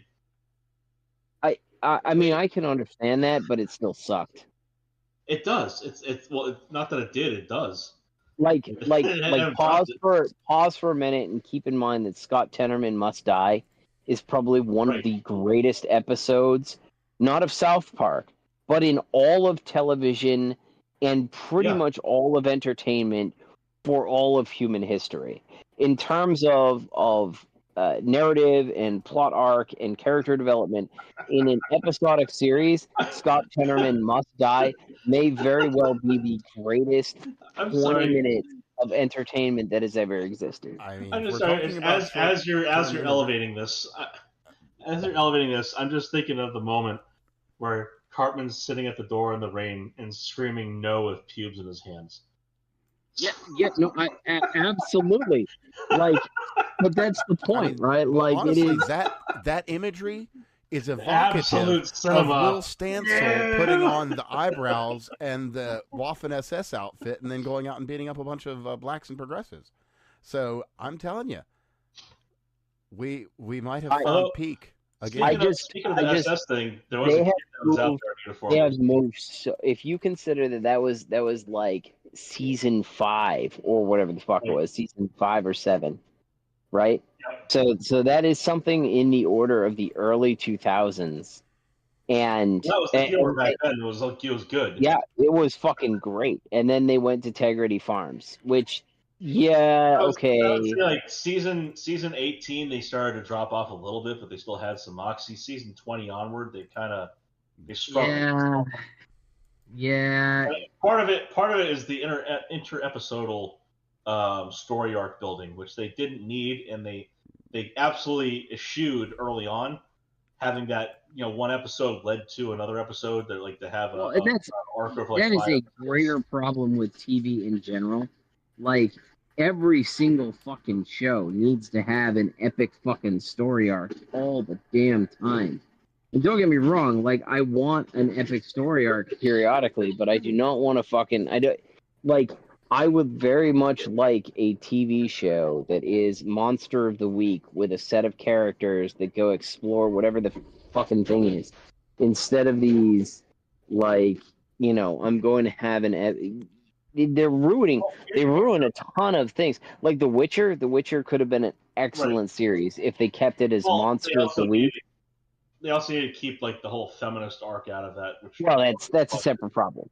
But they would have kept if they turned around, if it was Monster of the Week, they would have kept the feminist arc out of it, because the feminist arcs only exist in storytelling architecture. They don't exist when you have to have actual heroes and villains and do the exploration. So as soon as you turn around and did Monster of the Week, whether you did Monster of the Week with Yennefer or Monster of the Week with Geralt, and they really should have just cut the whole series storyline out for the first season. Series should have been what happens as the child of Destiny, and play that whole thing up. That should have been the last episode. Her birth there, and then the chase for Ciri in season. I would say that you could do that as the end of season 2, but season 1 should have been, what is Geralt doing in the world, and season 1 should have been, what is Yennefer doing in the world. Dope-ass fights and cool dope-ass fights, political intrigue. Yennefer should have been political intrigue, and that's how you build out the kingdoms. Here's a little bit of Game of Thrones, and here's a little bit of some dude fighting some badass monsters, and it's cool as shit. Right, exactly. And that's just what he does. Geralt is drinking and whoring, and Yennefer is trying to keep the world from fucking imploding, and then she gets bored with it. Right? And that's And so to rope it back to South Park in the same kind of vein of the arc building versus the kind of background building. We saw them graduate from one grade to another once. Yeah. Over this entire period of time. They went from 3rd grade to 4th grade, and then they stopped. Yeah, I mean, if they really wanted to, they could go for 5. They could go to 5th grade, and then they could get, and as part of that, Randy could get pinched and have to deal with paying back South Park for supplying him with drugs or whatever. I get that part of the fantasy there is that, have a bunch of potheads dude, we should build a farm. And it's South Park has a farm. It's there's that fantasy side of it. They could branch out from there to something that isn't so, frankly, fucking annoying. Yeah. It's boring and annoying. It is. Well, honestly, I guess that kind of captures pothead culture in general. So that's me. Yeah, that's just me, accurate. But boring and annoying. Your audience would invest more in giving a shit about seeing the next episode if the next episode wasn't pothead. It's the, what's his name? Well, how about this? The next one, we'll talk about how Trump has a small penis. That'll definitely get people on board. It's exactly right. Do it. It's like the Seth Rogen joke, pot, and I don't like Trump, or DMing you and saying, "Are you Jewish?" I was when he was having the whole crash out, I was gonna fucking fuck with him and see if he would DM me, just so I could send him a bunch of gore or something like that. But I never got around to it. Well, sometimes Sometimes. What? Yeah, that guy. Rogan? Seth Rogen. No. The pothead, not Joe Rogan. Got it. Like that guy needed to be made fun of. What a fucking idiot. Well, rather a few people do, to be completely fair, but yeah. Well, I don't appreciate like unrestricted, unsupervised, or unnecessary bullying. But like some people need to be informed that they're stupid, and that they need to clean up their act. Well, some folks just don't know otherwise. And, without telling them, they're never going to. And like I'm not talking about like just being cruel to the guy, but like he does like it's a genuine social good to inform him that he's not capturing, the will of the people, going around and just screaming at people in their DMs. On a related note, we should probably talk about New York City and the upcoming elections. And how Andrew Cuomo is not doing all that great. I'm looking forward to Mamdani winning. I think that's fantastic. He might not now. So he got caught in a lie. What? Yeah, kind of a big one. What? His aunt turns out was in another fucking country. Yeah, the aunt that was so upset about how everything happened on 9/11 and how the very worst thing that occurred. You know how a nuke went off. Some people looked at her ugly like. Yeah. How a nuke went off, it killed 50 million Americans, and someone said, "What about the Muslims?" Yeah. It turns out that she was in another fucking country till like 2003 at least. Yeah. Yeah, there's that. Maybe she visited. Maybe she visited him and didn't want to use the subway because she didn't speak the fucking language and something about Muslims. I mean, again, right? Like I don't think that will affect any of the results one way or the other. I didn't know about it, so I'm not going to pretend I did. But I am absolutely looking forward to Mamdani winning. I hope he does win. Because the Democrats need to understand. Oh, so NYC needs its USA Biden for 4 years moment? Yeah, that's really what it is, right? In New York City needs so like Mamdani is fascinating. I think I saw one of his posts. One of his posts was something about the free buses, and he said free buses will cost $770 million a year, and right, like that's crazy. And he turns around, but that's a lot less than what New York spent in terms of giving Elon Musk money. And he's probably correct in terms of like dollar figures because New York had a kicker subsidy for electric vehicles. And so that's like he's actually making a sane and rational point. Now, of course, that's the entire state of New York versus New York City. Yes. Right? So there's a scale problem there. A little bit. There's a tax-based problem there. So there's a lot of problems with that analogy. One or two, you could say. One or two. But like it's not an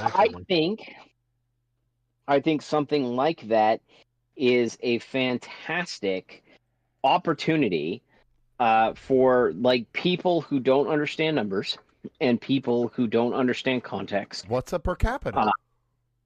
What's a per capita? All that stuff, right? The New York, and if you want to talk about like illegal immigration, another perfect example comes from that. There is a lot of people in New York City and a lot of these blue states who have to deal with none of the problems associated with like illegal immigration or the rest of it. And they constantly vote for these crazy out there ideas that are really detrimental to other places.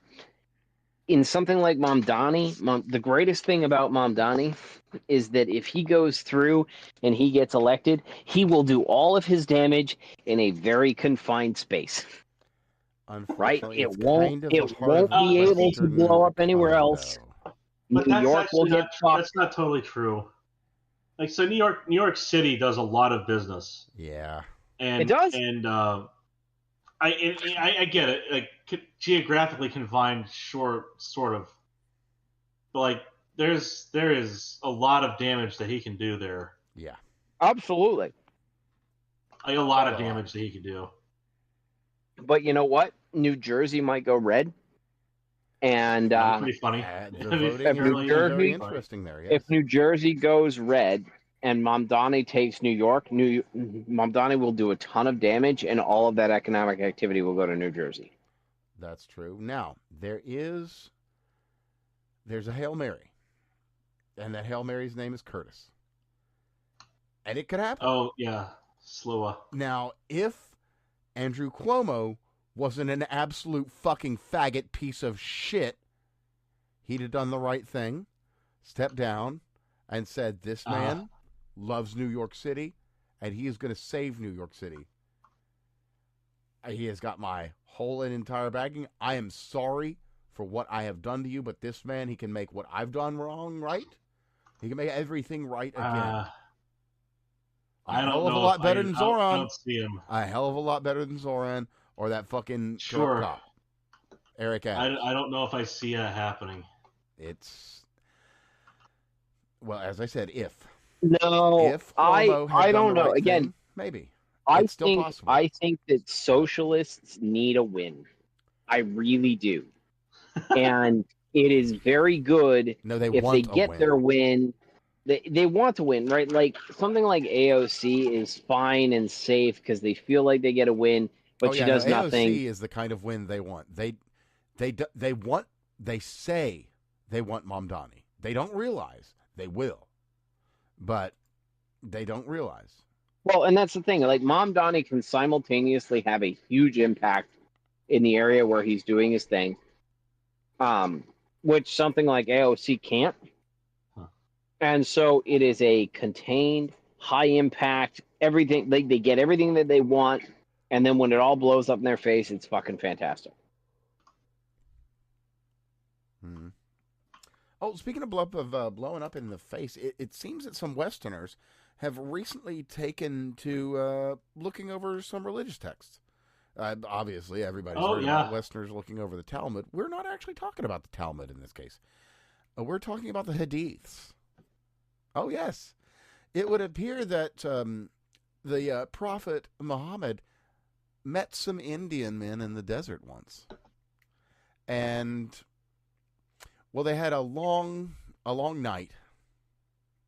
A long, hard night with those men and Muhammad. It was very rough. As Muhammad you're talking about yes. There's a little bit of bark to that one too, I believe. Yeah. So anyway, what is this? Just the reason why Muslims don't like dogs. Is that's an interesting one. It's a story that's probably a little outside most perfect man. What we would want to discuss in detail on this channel. A most perfect man out in the dark. That a beautiful man. Yeah. That he kept seeing, and the reason why Muslims don't like dogs is because the dogs might alert the neighbors to the fact beautiful that man had a dog, and it was like he didn't like that the beautiful man had a dog, and he liked. This was Gabriel, by the way, I believe it was. Angel Gabriel. Yeah, so they say. Angel Gabriel with his beautiful dog that Muhammad was butt fucking in the night. But. For what it's worth, some swarthy Indian fellows met up with Muhammad, and well, they gave him a night to remember. They truly did. Yeah, they gave him around the world. They did. Truly, it's truly something. So anyway, I'll throw a link here to, of course, a great post. I believe it's Felix Rex that's put it together. So quality video, of course. I believe what he's done is get together a bunch of testimony from ex-Muslims that study the Hadith and everything to really give it detail and make it genuine. From people that have been there and can appreciate the depth of which things were penetrated. Like the inner works, the pipes, the plumbing of Islam, as it were, and how clean they were, or cleaned up, or what have you. But so anyway. Now, in a similar context, what you'll also notice I'm not a TikToking idiot myself, so pardon me if I don't have the full story on this one, but you also might have noticed that there's a whole bunch of white women who have been promoting Islam lately. And that is not undirected. Cotter has been putting out a lot of funding for this kind of behavior of recent. I can't say I'm tremendously And surprised by that. especially with inroads like Mamdani happening. They're seizing their opportunity. So To take from seize that the what you will. day. Yeah, so they are absolutely taking that opportunity. So you'll find there's moderately attractive, so not ugly white women that are on TikTok who have been promoting Islam. Oh my God, I'm a Muslim. Oh my God, that kind of shit. And I can't believe people don't understand Sharia. It's like, no, they get it. People have been figuring that out for about 1,400 years.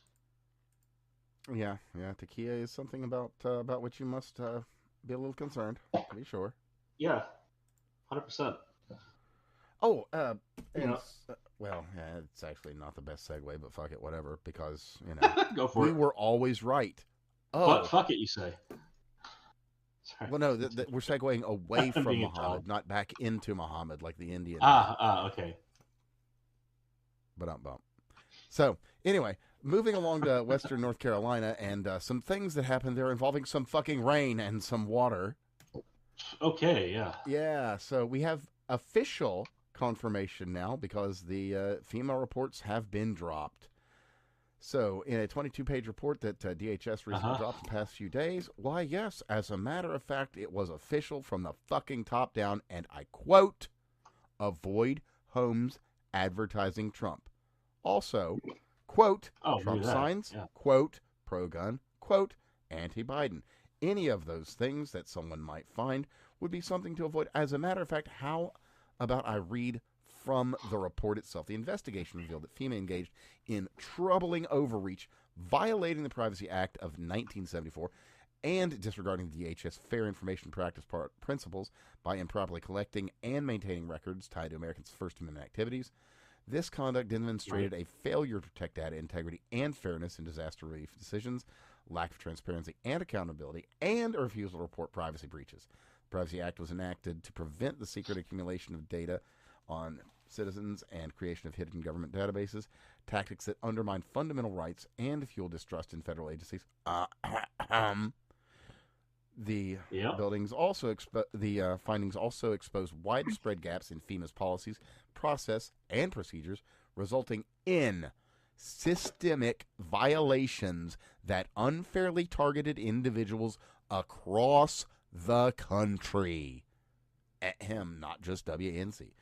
The prohibited collection of constitutionally protected information underscores a pattern of weaponizing federal power against Americans and abusing the trust placed in government institutions.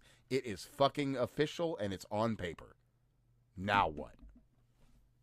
We were right the whole time. Fucking told you. Well, now I would say probably some discrimination lawsuits ought to be filed. To say the least. That's the major recourse that's available to people. So, yeah. And unfortunately, that's about the only thing they can do, but at least they do have that, and we have it on paper.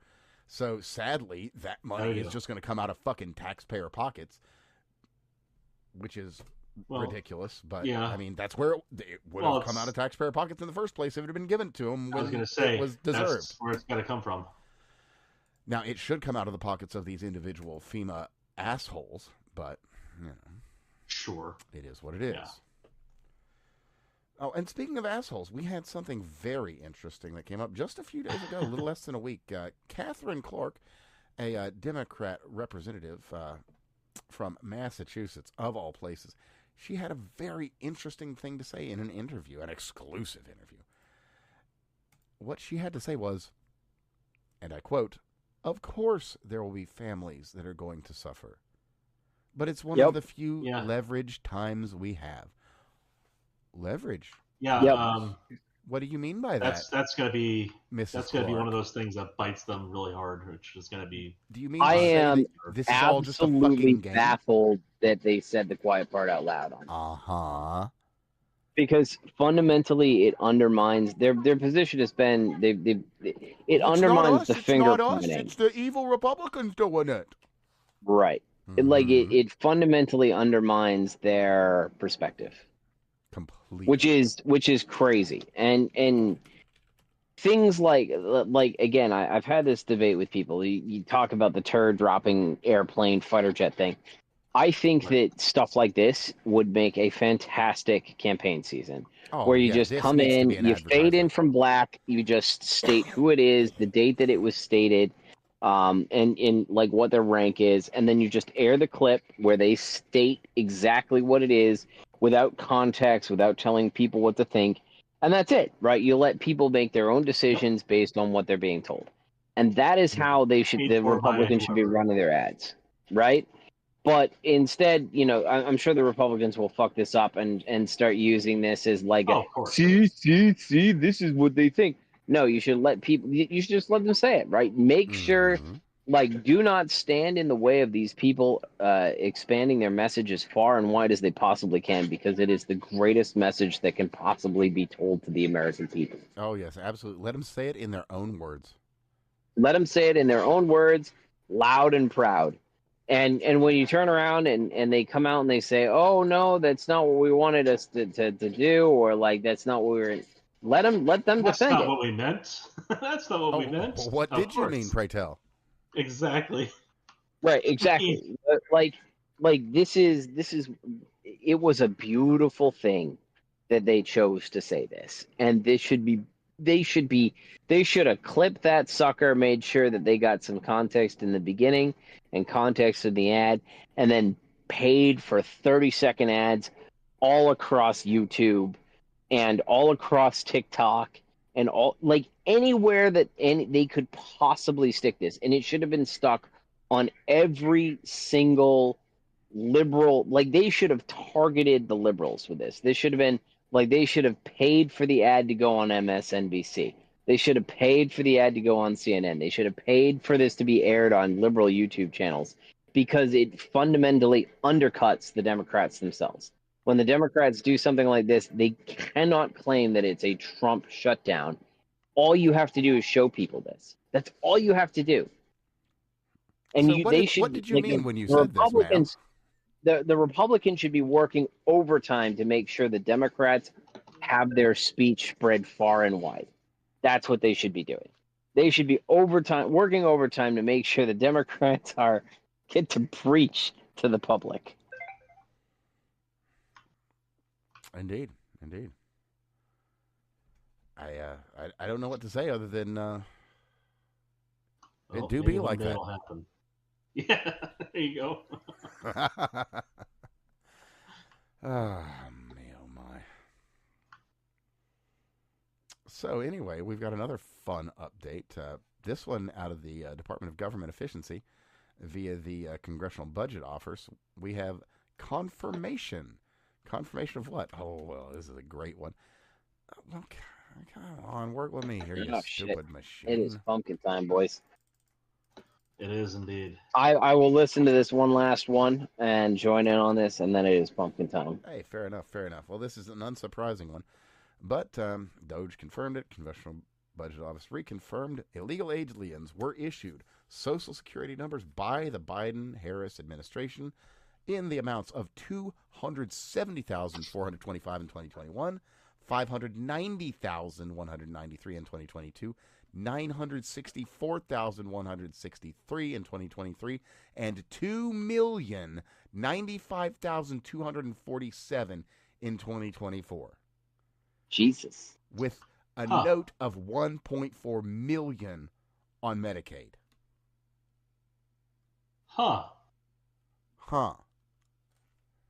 Those are staggering numbers. Uh-huh. And that's just the 4 years. Only just that short span of time. Uh-huh. It's rough. Well, I mean, here's the thing is,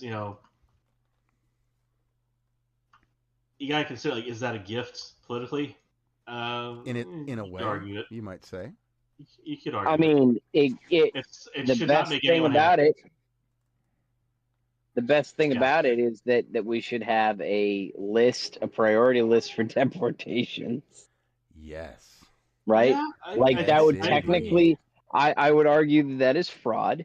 And yes. and this is one of those things where you turn around and say, like, it's a fraudulent security, and then people will say, well, the government gave it to him, and be like, yup, they gave it to him because these people, like, they can't just have, they had to have bank filed. errors are still right? required to be returned. Like, you don't. If the bank gives you money in error, you don't get to just spend it. Well, Yeah. it's not just that, right? Like, Well, no, that's the bank hack. they The had bank to hack file heist this. on TikTok. I'm just following the TikTok trends. Right.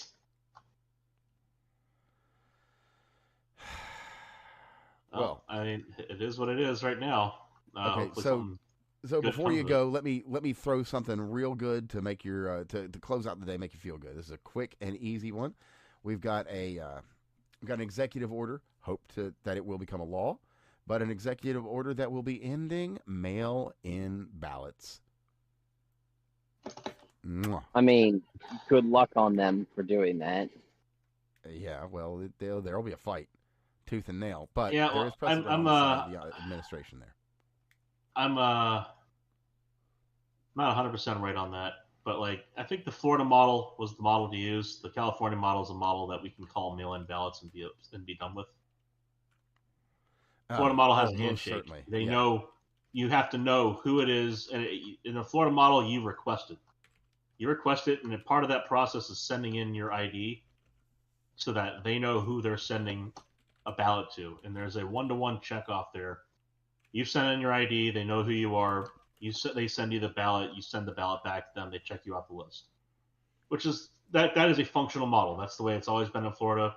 That's the way it should happen. That's the way it was for the ones who were. That's the way it was for most of the most country of the US for most of the that history would be, of it. Eligible for that. Exactly. And in Florida, it was, there wasn't an eligibility requirement necessarily. Beyond, you just have to be able to vote. Right. If you're eligible to vote, you're eligible to request a mail-in ballot.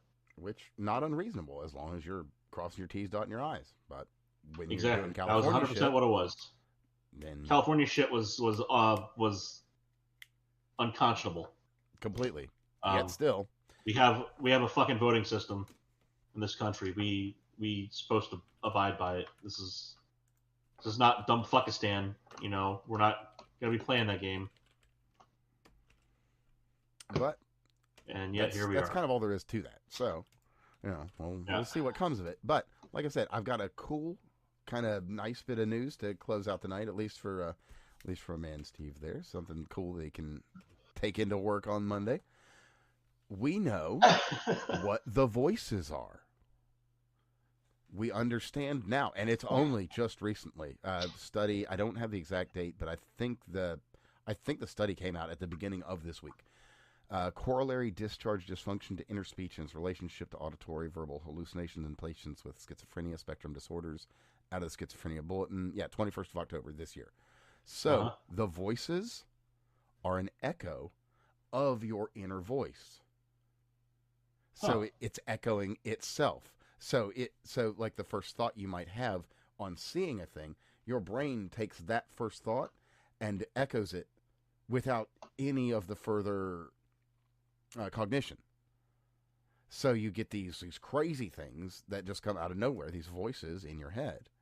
And I've got a nice link to a kind of a breakdown of it. And of course it's got a link to the article itself, but it's absolutely fascinating. What they did is they hooked people with schizophrenia up to an EEG, and then they just, fed them words and watched what happened and figured out, wow, your brain's repeating itself. To put it in the most simplest of terms. It's interesting. Isn't it, though? I mean, but that also gives us, we know what's happening. We can finally start modifying maybe it. do something about it. How cool is that? Because schizophrenic people that generally sounds like something that is simple enough to be able to do basic cognitive therapy on. Oh yeah, just behavioralist training. So could work past something like that possibly. That's almost Pavlovian. You can train that out of somebody. That's really Potentially. fucking cool. Yeah, I mean that's pretty dope, right? Well, I mean, there's both just a good example of a schizophrenic person who might be able to benefit from that directly. Would be like Tectone. Maybe so. I mean, he's clearly no. He legitimately has schizophrenia. Oh, okay. Well, That's enough. what that's what he said. Being funny. I'm not. But yeah, no, absolutely. Like that. That's like the whole idea that you're crazy because you have schizophrenia. Like you could legitimately give somebody the tools to make that not a problem for them anymore. Very possibly. Potentially. Without having to drug them up in a way that makes them walk around staring at the ceiling. Or it gives you a direction to go with a drug. Maybe there's a psychotropic out there that'll actually do the job. Maybe. I mean, same thing. I take Adderall for ADD. I'm not afraid of saying. That's just the way it is for me. Like that is. Yeah, you take speed. Maybe there's a legitimate target for drug therapy. But maybe there's a hallucinogen out there for people that are having hallucinations. Maybe we won't know till we try. Maybe there's a legit drug target out there that can be used specifically to modify that specific outcome. Yeah, it's if there's a feedback loop that needs to be broken, like that is ripe for a drug application. Absolutely. Not that should be the first thing to go to, but if behavioral therapy fails, there could be a legitimate backup. Well, we know more, and knowing more gives you avenues to deal with a problem. Yeah. And, well, with that, brother, I wanted to share something kind of cool and positive to give you. Maybe you can share that at the coffee spot. Avoid the radiation, etc. Anyway, Indeed. Anyway, brother, I do hope that things work out well, and you don't have to worry too much about a furlough, and all goes well. Yeah. Well, we're week to week, so Wednesday is when I get to find out whether or not I have a gainful employment next week. And Gotcha. maybe have that Philly rolled and ready to go. Who knows? Well, my plan is probably to try to switch to outage work for that stuff, because that stuff is month to month. Sure. Well, and I mean, we've talked about it. There's always work market. Yeah, I would probably, to be honest, I'd probably take unemployment over work market to start. Oh, sure, because you're gonna be doing gangbusters, of course. But it's not even that. It's like. Well, I mean, by comparison, I don't want to schedule something and then be if all of a sudden, oh hey, so it's over. We need you Wednesday. Yeah, exactly. Right. And all of a sudden that screws over those contracts, and so I have to make them. I will probably pick up some TV contracts. I'll probably claim unemployment at the same time and just say I didn't earn any money. As long as I'm earning less than $600, it's not reportable. And then even if it is, they're gonna look at it as a per year basis, not as a short duration basis. So if there's a 2 or 3 week thing and I pick up 3 or 4 TVs, that's not a big deal. Yeah, sure. But yeah, I would probably I've kind of wanted to switch over to contract work. It's always this tempting thing because you make more money doing it. Right. But how quickly and easy can you? Sure. And there's uncertainty. So it's an opportunity. So my wife and I, we've talked about it. There's a whole bunch of stuff there. I've said very clearly to her that she's got her MBA. She should sit there and think about she should dedicate some of her furlough time, if she gets furloughed, to coming up with a small business that she can run from the house. Sure. And in my case, I should probably if I get furloughed, I should be looking into developing contracts to try to see if that's because contracting is more about your network. Yeah, for sure. So that's probably the plan. Instead of coming down to Florida. Yeah, it's warm. What do I want down there? Probably better government jobs.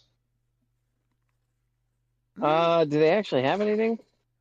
Well, they got that. There's naval bases. There's Yeah, but those aren't going to pay me any money right now, right? They're just as fucked as I am. That's fair. I need it needs to be. Well, yeah, there's some space stuff, but I probably. Yeah. That's true. I know. That's true. I don't know. Maybe Craig, you should Oh, you should give Ron DeSantis a call. Tell him to build a nuclear reactor. We got a guy. Right. No. Well, on the note of space stuff, they have NASA's Crystal got River. away. Crystal River, they can always boot that fucker back right up. That's true. And on the note of NASA, they're not going to get rid of it. That is a shit rumor generated by a rumor mill. One retard from Indian Times Times of India, whatever the fuck it is, decided that was a story to run on. And that was a little bit of a thing that went through this week is, oh God, Trump's going to get rid of NASA. It's like, it's not Okay, yeah.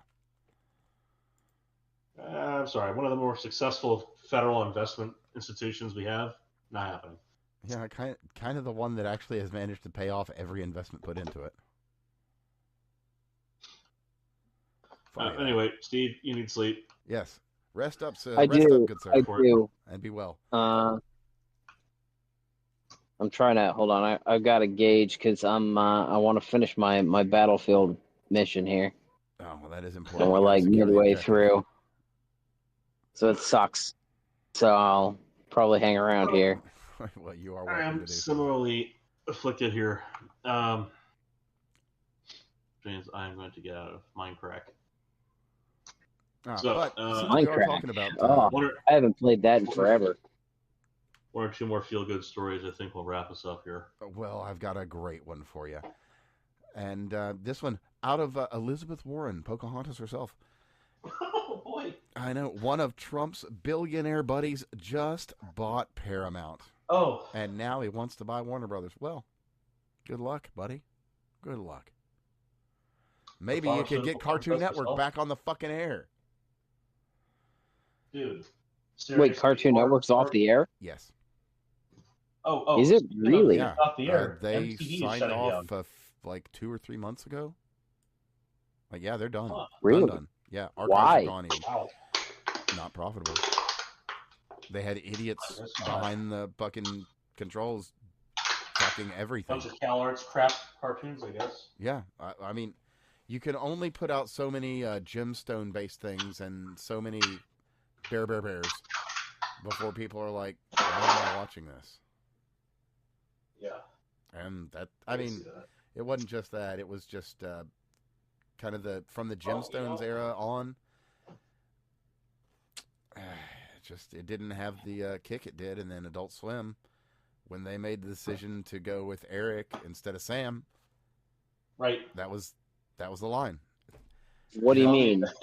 They went with Eric Weirheim instead of Sam Hyde. They made that choice. They could have gone with MDE, but they went with Tim and Eric. And the rest is history. Yeah, Tim and Eric sucked. Yeah, it's kind of anti-comedy weird stuff that occasionally gets a chuckle out of you. Or you've got... You know what it was for? It was for potheads. They thought it was hilarious. And I guess a couple of them must have been operating stuff.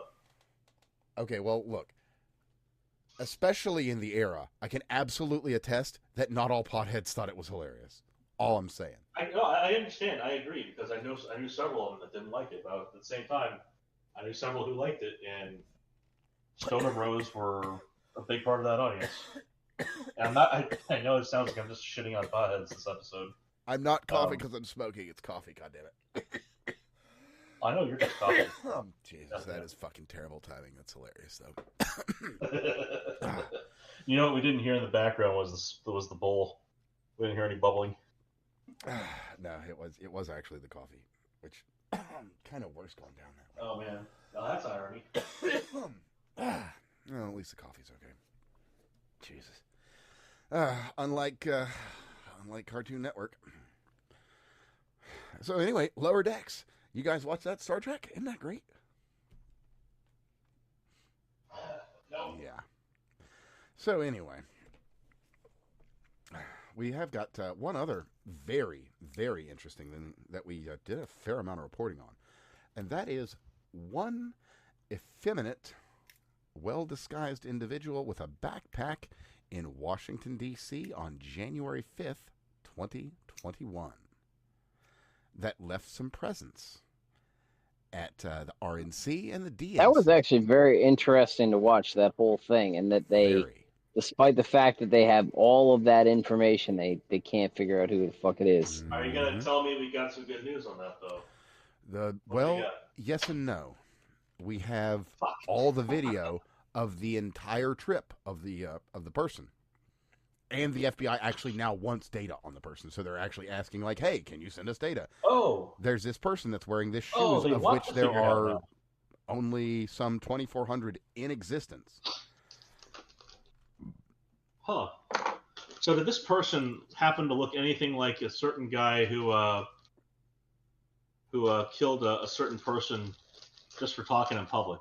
Or was that just like a strange coincidence? Well, the individual in question here is 5'7". Ah, okay. And wears a set of Nikes, of which there were less than 25,000 sold in the whole world. So that's not a very big amount of people from which to draw. And then we add to that too the female. Sneaker culture is a big thing. Those shoes could have changed hands multiple times. That's true. True, but they have a height. You have a height. You have a small set of original purchases. Yeah, no, you definitely do, right? Like they could narrow that down a little bit more. And I'm sure that somebody might have seen something that day too, and that's what they're asking. Yeah. Well, I don't know if the guy's like a 9 or a 10, right? Like in terms of shoe size or whatever it is, which is probably right around standard average shoe height and size. Yeah, you're not going to narrow it down that much. It's going to be, like 2,500 to 2,200, right? It's a person that bends at the like waist that. like a woman. It's a person that walks like a woman. It's a person that has hips kind of like a woman. You can't quite tell because they're pretty well. So it could be a trim. Okay. That's possible. Either way, for that matter. But, yeah. So Antifa trim. Very possible. Or by that same matter, I mean, we stereotypes. talked about the hiring practices that the FBI was up to at the time, so, yeah, I know. So I don't know. again. I think that what's amazing is that they don't have more on it. Yeah, that's particularly interesting. It is astounding. Well, clearly, they put it down as a lower priority. Otherwise, they would probably figure it out by now. Yeah, considering that is, I don't know. I don't know. You know, the hard part. Cities. The hard part you have is that they don't have the individual in question. Well, they walked all around DC. Did they allow to die in the past 4 years? Oh, I mean that's absolutely There's an aspect of that, but the individual was clearly working alone. You know, you're not talking about a coordinated thing. The individual walked from point A to point B, to point C to point D, it's one person walking on the street at night, and it's not like early in the evening. It's like between 2 and 4 a.m. Yeah. Right. So, not a lot of folks out there to observe. True. There may not. There very well may not be much more than what they have on the cameras. But in any case, I appreciate the time with you, gentlemen. You have a lovely evening. You as well, sir, and a good week. Have work for now. All right. Well, here's hoping that we get it all solved and you don't have to deal with any of that nonsense. Indeed. And I've got another. Funny as it would be for the whole EBT thing. Funny as it would be, I'd prefer that we, just have the CR go through and they sort shit out. I assure you, right? Like, I will be taking advantage of every single fucking state program that there is. Like, all these other fools live off the government. Why can't I? Steve. Exactly. He deserves so much. So much. He's given so much, really, for all of us. You have no idea. I'm telling you. Oh, I got an inkling. Brother, you have a good night and a good week going forward. Thank you. You too. Talk to you later. You can find Steve at Ratman720 on all the places. And with that, I've actually got a little bit of a distressing bit of news, but we can actually finally talk about it. So, okay, that's coming out of the finance sector. 10 million illegals had houses, cars, and hundreds of thousands of dollars in private loans, and they fucked off back to where they came from. Yes, they did. So, what happens now? Slack, yeah. Liquidation. Boy, that's going to be interesting. That's all. That's just, there you go. That's the whole thing. We'll be watching this. By the way, Jenga tower. By the way, now that we've covered all the good news, here's some existential dread for the week. Data from a March 2025 Bloomberg report here's the deal on this. 14 million undocumented U.S. residents hold approximately $10 billion in subprime loans, mostly auto financing through fintechs and credit unions, bundled into Wall Street securities, with deportation. Let them fail. That is all we can do. They made bad choices in their investing, and bad choices. The thing is, we cannot ever repeat the bullshit that happened to push forward Dodd-Frank. Like we cannot have the subprime mortgage crisis. We can't have that shit go down again. We have to let a bank fail. We just have to let it happen. Sorry. And hell, you can do it. You can do it like they did with Kyle Broflovsky in South Park, and push all the bad debt onto one sacrificial lamb and let it implode. And it wouldn't be the first time they've done that. But I mean, we got to do something. Well, Greece. Look at Greece. Right? Yeah, no. We don't want to be Greece. Something's got to happen. Something's got to bend. Well, actually, no. And if you wanted to do it at the state level, fuck California. I know a lot of people there. Sorry, guys. A lot of people I like there. Move out. That's why that's to say this. Like, California's already bleeding people, but it's the biggest state as far as electoral count. So, fuck them. Well, I mean, all I can say to that is, it do be like that. Yeah, let them deal with the debt and try to break up and push all the debt onto one of the smaller states out of the 6 they come up with. Truly. And it's not like we're going to push all the debt onto Guam and go, fuck that island, let's nuke it. Yeah, we can find a better place than Guam. They have a Kmart there. We don't want to destroy the last Kmart. Right. But I get what you're saying. Well, I mean, we could also push the debt onto tariffs. Instead of China, you're somehow responsible for part of this. I'm down. That's more than part.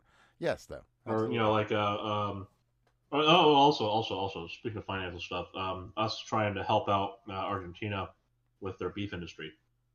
Right. This is after, of course, we're so happy that Milei got in. Like, we cannot allow them to just kind of flop. The obvious answer to that is, well, why don't we just buy American beef? It's not like we don't have cows. Yeah, like I said, we've got that giant fucking beef factory that is the Midwest. But I do appreciate that we should be looking after our own on that. So helping out Argentina and Milei as long as they're playing ball with us. Like, again, it's kind of like with as long Israel as we got a friend in Milei and also China. It's probably not a bad idea to just go ahead and stay on the good side, because Argentina's same deal with great, man. Same deal with other countries where we talk about the benefits and so on. Like I mentioned Israel, and there's also China and Russia, and that we have deals where we should say, okay, we need to prioritize American first benefits. What are we getting out of the deal? We got to make sure we get stuff out of the deal that matters to us. And I say, okay, well, Argentina right now, we have a vested interest in keeping Argentina. It's kind of like we do with Israel as our proxy in the Middle East, so to speak. There's a far more complex than that, but that I think is a pretty primary and obvious. Somebody's got to be doing the killing over there if United States boots aren't crushing necks. Well, let's just say like that as a presence of ours in the area. I think that's an obvious. However complex the rest of it is, that's an obvious benefit for us. Argentina is about as far south as south goes, so that gives us a long stretch of coast along the southern continent. And to be fair, Argentina we have influence with these days. Realistically, yeah, like Colombia is basically our major figurehead in the area because obviously Panama no longer is, although we're fixing that. Damn right. Panama used to be our major presence, and then Colombia helped us out, and then there was a whole issue with Belize. Whatever.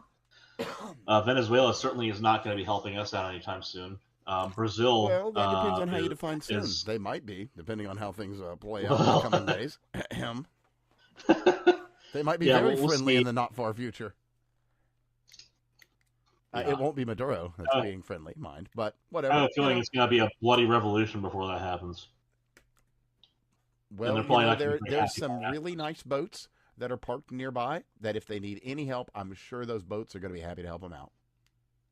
Yeah. Not Maduro, but yes, lots of help will be provided. Like Brazil's not going to... Speaking of being helpful, and I don't want to keep you up another million hours. I have got one last real cool story for the end of the night. We got like a hard cut at half past. We'll put it like that. Okay. We can like soft draw this, but like I'm gonna be preparing for better. Yeah, not a problem. Like I said, I've actually got some legitimately good news that is unsurprising. I got 2 bits. The first one being 2 suspects have been arrested after the Louvre break-in. Oh, yes. Were they the woman that was in charge? No, that's the other part. It has been confirmed that there are connections. I was right the whole fucking time. Yes, I don't know how much of an inside job it was. Everyone and their fucking mother knew that had to be true. But yes, as a matter of fact. So, current reporting, 2 arrests have reportedly been made in connection with the audacious Louvre heist that has been dubbed a robbery of the century. Well, like, where the fuck are you going to sell it, right? Right. Who the fuck's going to fence that? I know, right? So, according to Paris Match, 1 suspect was detained shortly before leaving the country. The man was stopped Saturday evening at the Roissy Charles de Gaulle airport just as he was about to board a flight to Algeria. He was suspected of having taken... Right, yeah. Of course. The fucking Marrakesh connection's coming in next, does it? Wouldn't surprise me. He's suspected of having taken part in the theft of the world-famous Paris Museum on October 19th. Case drew international attention. Second suspect arrested at the same time in the Paris region, La Parisienne reported. So, don't have much more than that, but we have 2 people. And the other part is, yes, there are connections. Fucking told you. So, the first woman in charge of security there. Mm-hmm. Let me just get this straight. First woman in charge of security there immediately has a blunder. And is connected to it. Well, so it do be like I that. I want to know who is the male feminist who masterminded this one. Because goddamn, like if you wanted to fuck up, like if you hated women, you would plan this shit. So the reporting as of right now is that they have digital forensic evidence that a member of the security team was in contact with the suspect perpetrators. Don't really have much more than that, but there you go. Like I feel the security team hired by their diversity hire boss. I feel bad for her if she was legitimately trying to do her job. They're just like, you know what? Here's the people you can contact. It's the people that we know are definitely good. They're doing the job. I mean, it was her decision to move from those incredibly secure cases to the new equitable cases that make it so that anyone can get up nice and close and see all the stuff. Good job, lady. Again, like the obvious one, of course, is they don't even allow trucks with ladders on them near that building. Oh wait, except for this one. Goddamn lady. Oh, speaking of trucks, we should probably just touch on this last one. If you find yourself in a U-Haul and you're at a military base, drive away. Just drive away. Right.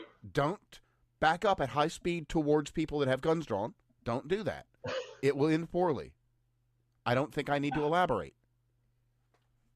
Jesus fucking Christ, people. We got dumbass motherfuckers around here. I mean, we got brilliant people in this country, but we got the full fucking spectrum, man. Mm-hmm. And, of course, we also have confirmation that Chris Ray was directly involved in Operation Arctic Frost and a couple of other interesting... Oh, was he? Yes, there was. Yeah, that's confirmed. So we may see some charges come down the line on Mr. Ray in the coming week, and by golly, I welcome it. So my feelings on that all basically, like... any kind of benefit of the doubt, it's all gone. Peter Strzok, basically, Peckerhead Strzok, kind of sealed that deal for me as far as a member of the American public. Having any what's the word for it? Like forgiveness. Gone. Gone. Any mercy. any empathy or sympathy for these people, these creatures that are being caught fucking the entire country. Yeah. All of it's gone. I hope that they find themselves I on a have fucking no more black good site. graces for you. Find yourself in a fucking black site and enjoy that hellhole for the rest of your life. Like, you True. do not get to just fuck with the country, like the function of the country like that, for your personal fucking vendettas. That is so childish, and it is so antithetical to the fucking oath you swore. Like, the fact is, it's not like it was an accident. You knowingly do this shit, you're now off the table. Go. Just gone. Yep. Oh, you know what? We got a couple of seconds. I'll just drop in one last genuinely cool as fuck story. We usually go with something like gun related, but this one's going to come out of somewhere you wouldn't expect. Mercedes-Benz, or an associate thereof, a company by the name of Yasa. That's like one of their underling companies that does their EV stuff. Gotcha. They have created a motor that is roughly the size of a Roomba, weighs 28 pounds, and is 1,000 horsepower. Okay. This is That's EV related, fucking right? So so this has been a thing that's been going on for a while, is trying to get more and more compact radial drives. Mm-hmm. So the standard axial drive motor. So there's a standard axial drive motor, which is nice, big, and clunky, but that's where you get like those high torque, big old industrial motors, like those 10 horsepower motors that drive. Yeah, like what you think of when you think of an electric motor, basically. So the radial motors are the pancake motors, mm-hmm. and those suckers have a huge magnetic field density advantage, but they have a lot of issues with the recovery of the collapsing field between cycles, and so you get these huge heat spikes in them, which are really hard just looking at the piece itself, accommodate. It has some big piping. I'm gonna say that's at least fucking quadruple aught pipes. Yeah, triple aught pipes so, at least for cooling. It's so you have big heat issues with those axial. Sorry, which I mean that makes sense if you're running that much power through such a compact thing. Right. Again, they have a huge density advantage, but they have a lot of the waste heat has to also leave. Sure. It's not distributed in this generation. So, like, just getting the coils to line up in a way where you can get good production of field and acceptance of field when it's, to make the collapse a bit more efficient. Like that, it's hard to, these are competing aims that have kind of similar costs to them. So it's really hard to get them right in a way that can give you. So basically, when you get it right, you get higher density. You can make the thing smaller because you generate less waste heat. Yeah. And the waste heat is really the big issue because you can't even get to the part where the mechanical failure of the materials is the major concern because of all the heat that you generate. Yeah, it can't function the way it ought to. No, I gotcha. Yeah. So, but again, you get to that point, you're eventually going to have a materials issue because materials similarly contribute to that. That the materials have to be conductive to heat, largely, and strong at high temperatures. And so you can't just whack in a composite because then it's going to be a thermal insulator. No. It's all a dance. If you're throwing a carbon fiber dance. composite, then it might be directional. You do a little of this, you do a little of that, and you tweak here. Well, that's pretty cool. And my so golly, they've made a damn impressive piece of kit. What was the amount of output you said? 1,000 horsepower. Damn. 28 pounds, man. Just from a packaging standpoint, that's great. That is 760,000 watts of energy that it puts out, or watts of power puts out. I mean, just think of putting that on. I mean, hook that up to a small battery bank and a generator. That's a 760 kilowatt output. You can run a train, a full-on loaded fucking train, probably on what 3-4 of those. Oh yeah, I mean, think of all right. So think of a city, right? You got like a decent sized city. You're talking on the order of megawatts, right? Sure. 760 kilowatts is That's almost a megawatt. like right. It's like like the average house consumes on the order of 30 or 40 kilowatt hours per day. Like that's the scale we're talking here. Is like if you drive that hard for like an hour, like you're talking like that is on the order of like 30 homes Oh, sure. electrical consumption for the day. Sure. But I mean, there's a whole lot of energy stored up in gasoline. So, it's just. Oh no, I'm just giving like a scale perspective Oh, here, sure, like sure, how, yeah, how how much punch these motors have. Oh, like vast amounts. Like I mean, what's the torque rating on them? Do you know? I do not have that, unfortunately. Okay, well, I mean, I'm sure they'll publish that somewhere. No, no doubt. Yeah, this is. But yeah, this that's is like, that's a decent amount of punch to it. Laboratory stuff. Still, this is like this. This is Well, what yeah. we intend to produce. That's pretty good. I like that. So those motors are really cool for doing like small scale printed projects as well. Typically, the project surrounding it will break before the motor does, so they're fairly reusable when you're doing iterations for testing. So the fact that they're going to be able to get something like that scale and that form factor means that there's going to be some very interesting, funny projects out there in some testing labs. Oh, I might actually have some data for you. Let me see if I can find this here. Max torque versus speed. It hits its best at 2,500, where it maintains about 860 horsepower or 860 newton meters of torque. Okay, that's pretty good. Yeah. That's pretty good. Yeah. Those are good numbers, man. Very good numbers. Jeez. Number go big, man. They're doing it. They are Right. definitely doing it. So It is now pumpkin time. It is. And that was an excellent, interesting one to hit at the end. Oh, and by the way, the No Kings rally, all those big numbers that you saw. Yeah. That was well, the Boston rally, had a large turnout in 2017, and they want you to think that those pictures are the current ones. No, they're not. They got that shit's so embarrassing. How embarrassing for them, truly. But anyway, that's it. A good, two feel good ones to get you through the night. How about it? So that's my man Craig. There you go. You can find him at CraigBob99. And Evan, you can find me at That Fake Guy Dan. This is the Fake Untitled Podcast, the very best in its sector. Might still be the only one. Doesn't matter. Still the best. No discussion. So, everybody, it's been an absolute pleasure. Thank you kindly for listening in. Do share wherever you can. Make sure and leave a comment. Tell everybody about the best show in its field.